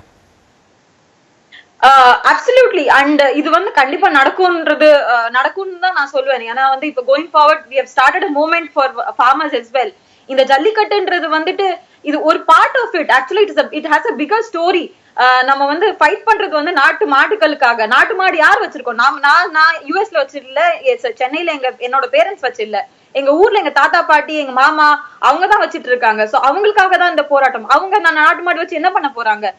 டிராக்டர் வாங்கி கடன் வாங்குறதுக்கு பதிலா அந்த வச்சு உழுதுட்டு போறாங்க. உழுதுட்டா அது விவசாயம் சார்ந்தது. Okay, natural farming. இன்னைக்கு பெஸ்டிசைட் ஃபர்டிலைசர் அவங்க வாங்க வேண்டியது அவசியம் கிடையாது. ஒருத்தட்ட போய் கோஆபரேட்டிவ் பேங்க்ல லோன் கேட்டா போன தடவை தள்ளுபடி பண்ணிட்டோம், இந்த தடவை கொடுக்க முடியாது, நாளைக்கு வா அலக்கடிக்கிறாங்க. அது எல்லாமே இதுல இருக்காது. நான் ஒரு பிரைவேட், எங்க மாமா இல்லைன்னா எங்க ஊர்ல விருதுநகர் மாவட்டம் கோட்டையூர் சார்ந்ததான் என்னோட சொந்த ஊரு. சோ அங்க நான் போய் எங்க வீட்டுக்காரங்க ஒரு பிரைவேட் லெண்டர்ஸ்ட கையேந்தி காசு வாங்கி கடனுக்கு 10 பைசா வட்டி அவ்வளவுக்கு வாங்க வேண்டிய அவசியம் கிடையாது. அதெல்லாம் இருக்கிறனாலதான் இன்னைக்கு அவ்வளவு தற்கொலை பண்றாங்க, அவ்வளவு மன உளைச்சல் பண்ணி ஹார்ட் அட்டாக்ல இறக்குறாங்க. And this government has not even recognised them. ஒரு 5000 ரூபாய் வந்து அனௌன்ஸ் பண்ணிருக்காங்க and then only 17 விவசாய தற்கொலைகள் நடந்திருக்கிறதா முதலமைச்சர் அவருடைய அறிக்கையில சொல்லியிருக்காரு. ஆய்வுக்கு பிறகுன்னு சொல்லியிருக்காரு. மற்ற மரணங்களை பத்தி நாங்க விசாரிக்கிறோன்றாரு. எனக்கு தெரியும் நீங்க வந்து நிறைய விவசாய குடும்பங்களுக்கு உங்களுடைய நண்பர்கள் மூலமாகவும் நிதி உதவி உள்ளிட்ட பல்வேறு விஷயங்களை செய்துட்டு இருக்கிறீங்க. என்னோட கேள்வி ஏன் வந்ததுன்னா, இவ்வளவு பெரிய ஒரு சக்தியை நம்ம வந்து இன்னும் முக்கியமான விஷயங்களுக்கு எல்லாம் பயன்படுத்தணுமே அப்படிங்கிற ஆதங்கம், ரொம்ப குறிப்பா விவசாய பிரச்சனைகள், உழவர் பிரச்சனைக்காக இது இன்னமும் அடுத்த கட்டத்துக்கு நோக்கி நகரணும் அப்படிங்கிற அந்த எண்ணத்துல தான் உங்கள்கிட்ட கேட்டேன். அடுத்த ஸ்டான்லி, நீங்க வந்து இப்போ இந்த பிரச்சனைகள் உங்களுக்கும் கூட வரும். முக்கியமா இப்ப நேரம் ரொம்ப குறைவா இருக்கு. உங்களுடைய அடிப்படையான கோரிக்கைகள் என்ன? ரியாலிட்டியோட ஒத்து இப்ப உடனடியாக அரசாங்கங்கள் இதையெல்லாம் செய்ய முடியும் அப்படிங்கிற அந்த கோரிக்கைகளை நீங்க முன்வைங்க. எங்களுக்கு ஜல்லிக்கட்டு நடக்கணும். ஃபர்ஸ்ட் எங்களுக்குள்ள கோரிக்கை அதான், ஜல்லிக்கட்டு நடக்கணும். எங்களுக்குள்ள மாணவர்கள் எத்தனை பேரை பிடிச்சி வச்சிருக்காங்களோ, அரெஸ்ட் பண்ணியிருக்காங்களோ, அவங்க மேலே சிறிது கூட எஃப்ஐஆர் போடாமல் அவங்கள வெளியே விடணும். அதற்கு பிற்பாடு என்னென்னா, இப்போது ஜல்லிக்கட்டு நடக்காதது எங்களுக்கு எப்படி இருக்குன்னா, தமிழக அரசாங்க முத்திரையை அசிங்கப்படுத்தின மாதிரி இருக்குது எங்களுக்கு. நன்றி ஸ்டாலின். நவீன், உங்ககிட்டயும் கூட அந்த கேள்வியை நான் கேட்க வேண்டியிருக்கிறது. இப்போ உங்களோட கோரிக்கைகள் சொல்லிடுங்க. முக்கியமா நீங்க தொடக்கத்திலே சொன்னீங்க உடனடியாக ஜல்லிக்கட்டு நடத்தப்படணும், கைது செய்யப்பட்டவர்கள் விடுவிக்கப்படணும். இந்த 2 கோரிக்கைகள் தான் தற்போதைய உங்களுடைய கோரிக்கைகளா இருக்கு. இந்த எழுச்சிங்கிறது ரொம்ப வரவேற்கக்கூடியது, பிரமிக்கத்தக்கதாக இருக்கிறது. பல இளைஞர்கள் இன்னைக்கு களத்துல வந்திருக்கிறாங்க, சமூக பார்வையோட வந்திருக்கிறாங்க. அவங்களுக்கு தமிழர் அடையாளம், எல்லா அடையாளங்களோடையும் மண் சார்ந்தெல்லாம் வந்திருக்கிறாங்க. ஆனா இது எவ்வளவு தூரம் அடுத்தடுத்த கட்டங்களை நோக்கி நகர முடியும்? நீங்க வந்து இப்போ உடனடியான பிரச்சனைகள் இந்த 2 சொல்லிட்டீங்க. இந்த 2 அட்ரஸ் பண்ணப்பட்டிருந்தாலும் இந்த ஒட்டுமொத்த இளைஞர் சமூகத்தினுடைய இந்த எழுச்சி அல்லது அந்த ஒரு சக்திங்கிறது அதோடு முடிஞ்சிருமா, அல்லது அதற்கு அடுத்தடுத்த கட்டங்களை நம்ம எதிர்பார்க்க முடியுமா? இல்ல, கண்டிப்பா இதுக்கு தொடர்ந்துகிட்டே தான் இருக்கும். இனிமே வர எல்லா பிரச்சனைக்கும் நாங்களே வந்து இறங்கி போராடலாம்னு முடிவு பண்ணியிருக்கோம். இனிமே வந்து வேற யாரையும் நம்பி பிரயோஜனம் இல்லைன்னு தெரிஞ்சிருச்சு. ஸோ நம்மளே ஸ்பாட்ல இறங்கி போராடி எல்லாத்துக்கும் சால்வ் பண்ணி, ஃபார்மர்ஸ் இஷ்யூவா இருந்தாலும் சரி, எந்த இஷ்யூவா இருந்தாலும் சரி, நாங்களே இறங்கி போராடி தான் சால்வ் பண்ண வேண்டியிருக்கு. ஸோ நம்ம தான் வந்து இறங்கணும். இல்ல, இந்த போராட்டம் அப்படிங்கிறது வந்து பல நிலைகள் இருக்கிறது. இப்ப திரு மணிவண்ணன், திரு எஸ்ரா போன்றவர்களுக்கு தெரியும், இது ஒரு நீண்டகால போராட்டமா தான். சமூக பிரச்சனைகள்ல மன வலிமை தேவைப்படும், நிறைய புறச்சூழல்களும் ரொம்ப முக்கியமா இருக்கும். இந்த இளைஞர்கள்ல 1% அப்படியே அடுத்த கட்டத்துக்கு நகர்ந்தாலும் கூட மிகப்பெரிய ஒரு சக்தியா இருக்கும். அந்த 1%க்கான ஆட்களாக நீங்க எல்லாம் இருப்பீங்களா அப்படிங்கிறது? கண்டிப்பா இருப்போம். நீங்களே பார்த்துட்டு இருக்கீங்களா, எல்லா இடத்துலயும் நடந்துட்டு இருக்கு. நாட் ஓன்லி இன் சென்னை, எல்லா இடத்துலயுமே நடந்துட்டு இருக்கு. கோயம்புத்தூர்ல நடந்துட்டு இருக்கு, சேலம்ல நடந்துட்டு, எல்லாருமே சப்போர்ட் பண்றாங்க. ஏன்னா எல்லாருமே தேர் வெயிட்டிங் ஃபார் அ சேஞ்ச். அந்த சேஞ்ச் தான் இப்ப நடந்துட்டு இருக்கு. சோ எல்லாருக்குமே ஒரு ஹோப் கிடைச்சிருக்கு. ஓகே, எல்லாரும் வந்து ஸ்பாட்ல வந்து எல்லாருமே போராடுறாங்க. ஒரு மாற்றம்ங்கிற ஒரு விஷயத்தை எதிர்பார்த்து கொண்டே இருக்கிறது இளைய சமூகம். ஆனால் அந்த மாற்றம் இன்னும் எதிர்பார்த்த அளவுக்கு எந்த மாற்றமாக வரல அப்படிங்கறதாக நான் புரிஞ்சுக்கிறேன். உஷா, நீங்க வந்து ஆஷா, இந்த விஷயத்துல அடுத்த கட்டமாக, ஏன்னா ஒரு தலைமை யாரு அப்படின்னாலே இப்ப தெரியல, எல்லாருமே தலைவர்களாக, எல்லோருமே ஒரு இதுல வந்து இன்வால்வ்மெண்டோட வர்றாங்க அப்படிங்கறதாக இருக்கிறது. அப்ப ஒரு தலைமை இல்லாம ஒரு இந்த விஷயம் அடுத்தடுத்த கட்டங்களை நோக்கி போக முடியுமா? ஒரு கன்சிஸ்டன்டா இந்த விஷயங்களை கொண்டு போக முடியுமா? அதுக்கு என்ன மெக்கானிசம் வச்சிருக்கீங்க? அதை பத்தின ஏதாவது தாட் ப்ராசஸ் வந்திருக்குதா, இல்ல இது ரொம்ப ஏர்லி ஸ்டேஜா? இல்லை, இப்போ இதுதான் ஏர்லி ஸ்டேஜ். இதுக்கப்புறம் கவர்மெண்ட் என்ன ஆக்ஷன் எடுக்கிறாங்க அதை பொறுத்து நாங்கள் வந்து ஃபர்தராக மூவ் பண்ணுவோம். இது வந்து அதான் நாங்கள் சொல்கிற மாதிரி அந்த குவார்ட்டர் இல்லைன்னா பிரியாணி கொடுத்து சேர்ந்த கூட்டம் கிடையாது. இது வந்து ஸ்டூடெண்ட்ஸ். நாங்கள் வந்து ஒரு நாள் முழுக்க சாப்பிடாம இன்னைக்கு இங்க இருக்கிறாங்க, போராட்டத்துல இருக்கிறாங்க. இப்ப வந்து பிரியாணி கொடுத்து கூட்டு வர கூட்டம் கிடையாது. நிச்சயமா எனக்கு தெரியும், ஒரு அரசியல் கட்சி இன்னைக்கு வந்து ஒரு 100 பேரை சேர்க்கறதுக்கு எவ்வளவு கஷ்டப்படுறாங்க. அதெல்லாம் இல்லாம ஆயிரக்கணக்கில் வர்றதுதான். அதுல இருந்து அடுத்த கட்டத்தை நோக்கி போவதற்கான இந்த சிந்தனை அப்படிங்கிறது இருக்குதா? ஏன்னா இது வந்து ஒரு பெரிய விஷயம் தான். ஒரு இண்டிவிஜுவலா எல்லாருமே இதுக்குள்ள காலடி எடுத்து வச்சிருக்கீங்க. அது ஒரு கூட்டு முயற்சியாக அது அடுத்த கட்டத்துக்கு நோக்கி போறதுக்கான நம்பிக்கைகள் உங்கள்கிட்ட இருக்கா? கண்டிப்பா நாங்க அதுக்கு ஃபர்தரா நாங்க ஸ்டெப் என்ன எடுக்கிறாங்கன்னு பார்த்துட்டு அதுக்கேற்ற மாதிரி நாங்க மூவ் பண்ணி போவோம். கண்டிப்பா இந்த இடத்துல தான் அடுத்த கட்ட நகர்வு அப்படிங்கிறது என்ன, நம்ம 2 விஷயமும் பார்த்திருக்கோம். ஒண்ணு வந்து இந்திய எதிர்ப்பு போராட்டம், அது வந்து வெற்றிகரமாக நடந்த ஒரு போராட்டம். மாணவர் போராட்டத்தினால் அதுல ஒரு வெற்றி கிடைத்தது. இலங்கை தமிழர் போராட்டத்திலும் நிறைய பேர் இதற்காக ஒரு உணர்வோடு இறங்கினார்கள். ஆனாலும் கூட அன்பார்ச்சுனேட்டா அது அடுத்த கட்ட நகர்வுகளுக்கு நோக்கி போக முடியல. அந்த ஒரு இறுதிக்கட்ட போர் முடிந்தது, மிகப்பெரிய ஒரு அழிவு ஏற்பட்டது. அதற்கு பிறகு மாணவர்களுடைய சக்தி என்பதை நம்ம வந்து ஒருங்கிணைக்க முடியாமல் இருந்தது. இந்த இடத்துல இதை எப்படி பார்க்க முடியும்? இல்லை, இந்த போராட்டம் என்ன கேட்டால் கண்டிப்பாக வெற்றி பெறும் அப்படின்னு நம்புகிறேன். ஏன் அப்படின்னா அதுக்கான எல்லா முகாந்திரங்களும் தெரியுது. தன்னெழுச்சியாக இது இன்னும் பரவதான் போகுது, இன்னும் தீவிரத்தை அடைய தான் போகுதுன்னு. ஒன்று தான் அவர்களுக்கு ஒரு ஆலோசனையாக சொல்லுவேன் என்னென்னா, அவர்களுக்குள்ள இருக்கக்கூடிய இந்த ஒரு குழுவாக உருவாகி அவர்கள் இதில் எதெல்லாம் விவாதிக்கலாங்கிறத தீர்மானித்து அந்த குழு ஒரு ரெப்ரசன்டேஷன் பண்ணலாம். ஏன்னா எதையுமே ஒரு கவர்மெண்ட்டோடையோ யாரோடையோ அட்ரஸ் பண்ணும்போது ஒரு நபரோ ஒரு கூட்டமோ அட்ரஸ் பண்ணுறதை விட அவர்கள் சார்பாக சிலர், அது ஒருவராக இருக்கலாம், 10 பேராக இருக்கலாம், 100 பேராக கூட இருக்கலாம், ஒரு குழுவாக அவர்கள் இணைந்து அவர்கள் தனக்குள்ளே பேசி தன்னோட கோரிக்கைகள் என்ன, எது சாத்தியம், எது உடனடியாக சாத்தியம், எல்லாரும் சேர்ந்து இப்போ செய்கிறதுக்குள்ள ஒரு இன்னொரு அழுத்தம் கொடுக்கலாம். என்னன்னா 50 பாராளுமன்ற உறுப்பினர்கள் இருக்காங்க, அவர்கள் நினைத்தா எதையும் சாதிக்க முடியும். இங்கே செய்கிறத பாராளுமன்ற உறுப்பினர்கள் டெல்லியில் செய்யலாம், அவர்களுக்கு அந்த அழுத்தத்தை நம்ம கொடுக்க முடியும். இப்ப அதிமுக என்ன சொல்றாங்கன்னா, நாங்க 50 எம்பிக்களும் போய் பார்த்தோம், ஆனா பிரதமரை சந்திக்க முடியவில்லை, அந்த அமைச்சரை பார்த்து அவர்களுடைய பதவி இருக்கு, அவர்கள் பதவியை துறக்கலாம். இன்னும் சொல்லப்போனா அவர்கள் பாராளுமன்றத்தின் முன்னாடி உண்ணாவிரதம் இருக்கலாம். இன்னும் சொல்லப்போனா இந்த மாதிரி தமிழர்கள் சார்பாக நாங்கள் எங்களுடைய உரிமைக்காக குரல் கொடுக்கிறோம்னு ஒன்று சேர்ந்து ஒரு அடையாள எதிர்ப்பை காட்டலாம். என்ன செஞ்சாங்க? செய்யலையே. பிரதமருடைய உதவியாளரை சந்திச்சுட்டு வந்துட்டாங்க. பிரதமர் செய்கிறேன்னு சொல்லியிருக்கிறாரு. பிரதமருக்கு அந்த நெருக்கடியை கொடுக்க வேண்டியது பாராளுமன்றத்தினுடைய உறுப்பினர்களுடைய கடமை. அவர்கள் அதை செய்யலாம். இவர்கள் தன்னுடைய கோரிக்கையினுடைய ஒரு பகுதியாக அதை சேர்க்கலாம். இன்னும் தவிர இதை பார்த்து கொண்டு இந்த ஒரு எழுச்சியான போராட்டங்களே கூட அதுக்கான ஒரு நெருக்கடியாகத்தானே பார்க்கும். அதான் சொன்னேன், இது வெற்றி பெறும். ஏன்னா அந்த நெருக்கடி தானே உருவாகும். இன்னொன்று இதனுடைய அடுத்த நிலைகள் அவர்களுக்கு தெரியும். இப்போ அவர்கள் எல்லோருமே சும்மா ஒரு பொழுதுபோக்குக்காக இது சேரல. சமகாலத்தில் என்னென்ன பிரச்சனைகள் இருக்கு அதை பற்றி ஒரு விழிப்புணர்வு உருவாகிருக்கு. அரசியல்லையும் சரி சமூக தளத்திலையும் சரி அவர்களுக்கு ஒரு விழிப்புணர்வு உருவாகியிருக்கு. எங்களை நீங்கள் வெறும் பொழுதுபோக்குக்காரர்களாக நினைக்காதீங்க, எங்களுக்கு அக்கறை இருக்கு, எங்களால் சில விஷயங்களை செய்து காட்ட முடியும்னு நிரூபிக்க பார்க்குறாங்க. நிச்சயமாக இது பெரிய வெற்றி அடையும். அப்படி வெற்றி அடையும் போது இவர்கள் போராட்டம்ங்கிறது அடுத்தடுத்த நிலைகளில் தொடரும். இப்போ நீங்கள் கேட்டீங்க இல்லையா, விவசாயம் சார்ந்தனா நிச்சயம் நாளைக்கு இவர்கள் விவசாயம் சார்ந்து போராடுவாங்க. இன்னும் சொல்ல போனா பல அடிப்படை விஷயங்கள் அடிப்படையிலேயே அது ஒரு முக்கியமான பிரச்சனை நீங்க ஏற்றுப்பீங்கன்னு நான் நினைக்கிறேன். இன்னொன்று நிச்சயம் அவர்கள் செய்வாங்க. ஏன்னா அவர்களுக்கு நாங்க ஜல்லிக்கட்டுக்காக தான் ஒன்று சேர்ந்திருக்கோம் இல்லை, ஜல்லிக்கட்டு ஒரு அடையாளம் தான். இதற்கு பின்னாடி விவசாயம் இருக்கு, விவசாயத்துக்காக குரல் கொடுக்கிறோம். இன்னும் சொல்ல போனா இது விரிவடைந்து பன்னாட்டு நிறுவனங்களுக்கு எதிராக இருக்கு. இதுக்கப்புறம் இது ஒரு தன்னார்வ நிறுவனத்தை எப்படி நாம அனுமதிக்கிறோங்கிறது இருக்கு. நீதிமன்றத்தினுடைய செயல்பாடுகள் சம்பந்தமான அக்கறையா இருக்கு, விரிவடையுது. நாம கொஞ்சம் காத்திருக்கத்தான் வேணும். என்னன்னா நமக்கு தெரியும் உலக அளவில் இப்படி மாணவர்களுடைய எழுச்சி உருவாகிற தருணங்கள்ல எல்லாத்துலேயும் பெரிய மாற்றங்கள் சாத்தியமாயிருக்கு. சொல்லப்போனால் நம்ம காலகட்டத்தில் நடந்த பல முக்கியமான அரசியல் மாற்றங்கள் இளைஞர்களால் உருவாக்கப்பட்டது தான். அது நடக்கும், நடந்துச்சு. இன்னைக்கு நம்ம உலக வரலாறு அதை சாட்சி சொல்லுது. இங்கே நடக்கும்னா காத்திருக்கலாம், வழி நடத்தலாம். இன்னும் சொல்லப்போனால் இவர்களுக்கு அரசியல் தலைமை வேண்டாம் அப்படின்னா அரசியல் தலைமையின் மீது இவர்கள் கொண்டிருக்கக்கூடிய அதிருப்தி தான். முழுக்க எல்லாவற்றையும் ஒதுக்கிட முடியாது. அதில் எது தேவை எது தேவையில்லை, எப்படி இணைந்து செய்யலாம். ஒரு வகையில் பார்த்தா ஒரு கூட்டு நடவடிக்கைங்கிறது இன்னைக்கு தேவை. அதை இளைஞர்கள் குறிப்பாக மாணவர்கள் ஒன்று சேர்ந்து எடுக்கிறாங்கிறது வரவேற்கப்பட வேண்டிய, கொண்டாடப்பட வேண்டிய ஒன்று. ப்ரொஃபசர், இந்த ஒரு மாற்றம் அப்படிங்கிறது தான் விஷயமா இருக்கு. ஒரு சேஞ்ச் எதிர்பார்க்கிறோம், ஒரு வேக்யூம் இருக்குன்னு நினைக்கிறாங்களா, பொலிட்டிக்கல் வேக்யூம் இருக்குன்னு நினைக்கிறாங்களா, ஒரு மாற்றம் அவங்க எதிர்பார்க்கிற மாற்றத்தை கொடுப்பதற்கான தலைமைகள் இங்க இல்லாம இருக்குன்னு நினைக்கிறீங்களா? மாணவர்கள் மத்தியில சொல்றீங்களா, இல்லாட்டி இப்போ இன்னைக்கு இருக்கிற இளைஞர்கள் போராட்டத்தில் அவங்க இப்போ இவர் நவீன் சொல்றதுலயே கூட பாத்தீங்கன்னாலும் நாங்க எதிர்பார்க்கிற ஒரு சேஞ்ச் வேற ஒரு மாற்றத்தை நாங்க எதிர்பார்க்கிறோம். நிச்சயமாக மாற்றத்தை நோக்கித்தான் கடந்த நான் சொல்லுகின்ற 2007-8 முதல் கூட இளைஞர்களும் மாணவர்களும் பெருமளவில் வந்தது ஒரு மாற்றத்தை நோக்கித்தான்.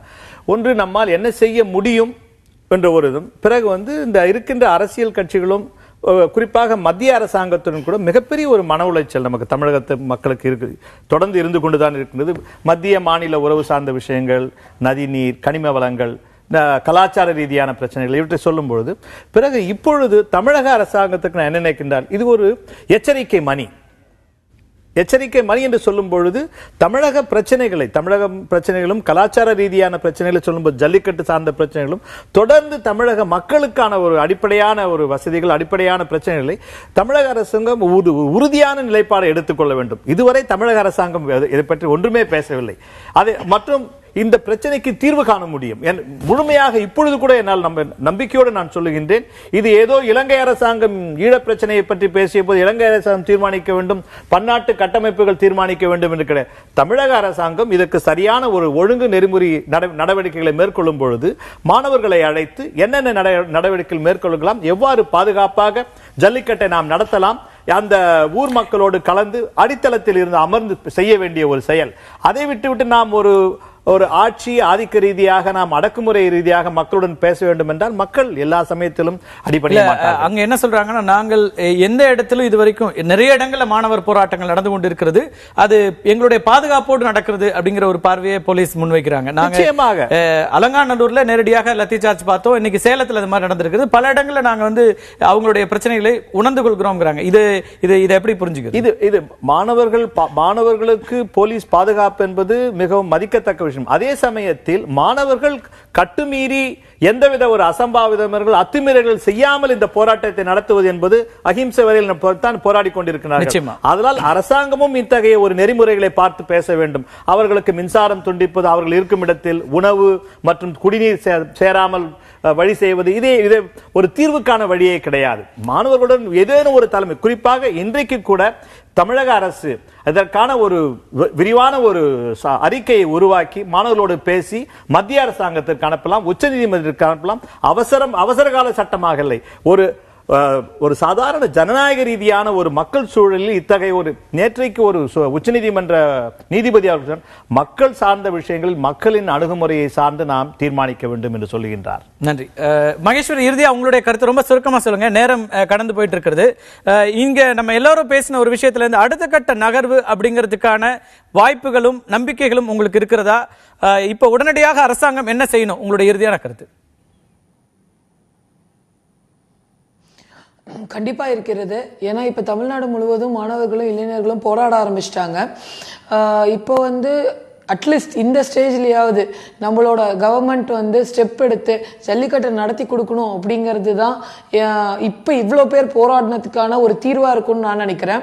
அது மட்டும் இல்லாமல் நேற்று வந்து லத்தி சார்ஜ் நடந்திருக்குன்னு நீங்கள் சொன்னீங்க இல்லையா, அது வந்து உள்ள வர முற்பட்ட இளைஞர்களே அடிச்சிருக்காங்க.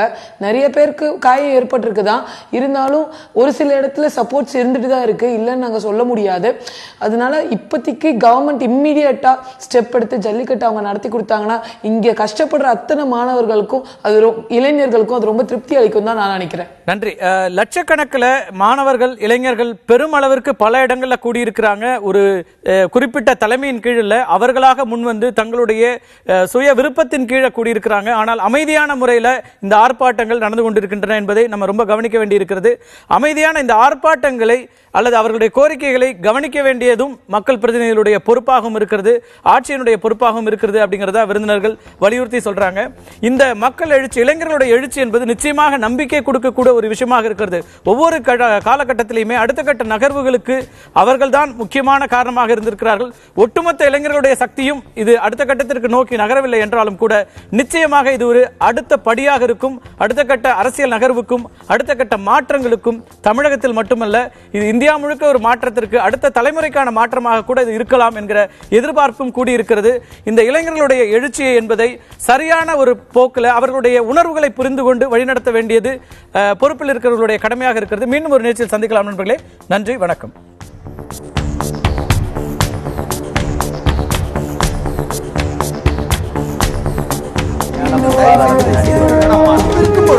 எதிர்த்து பேசிட்டு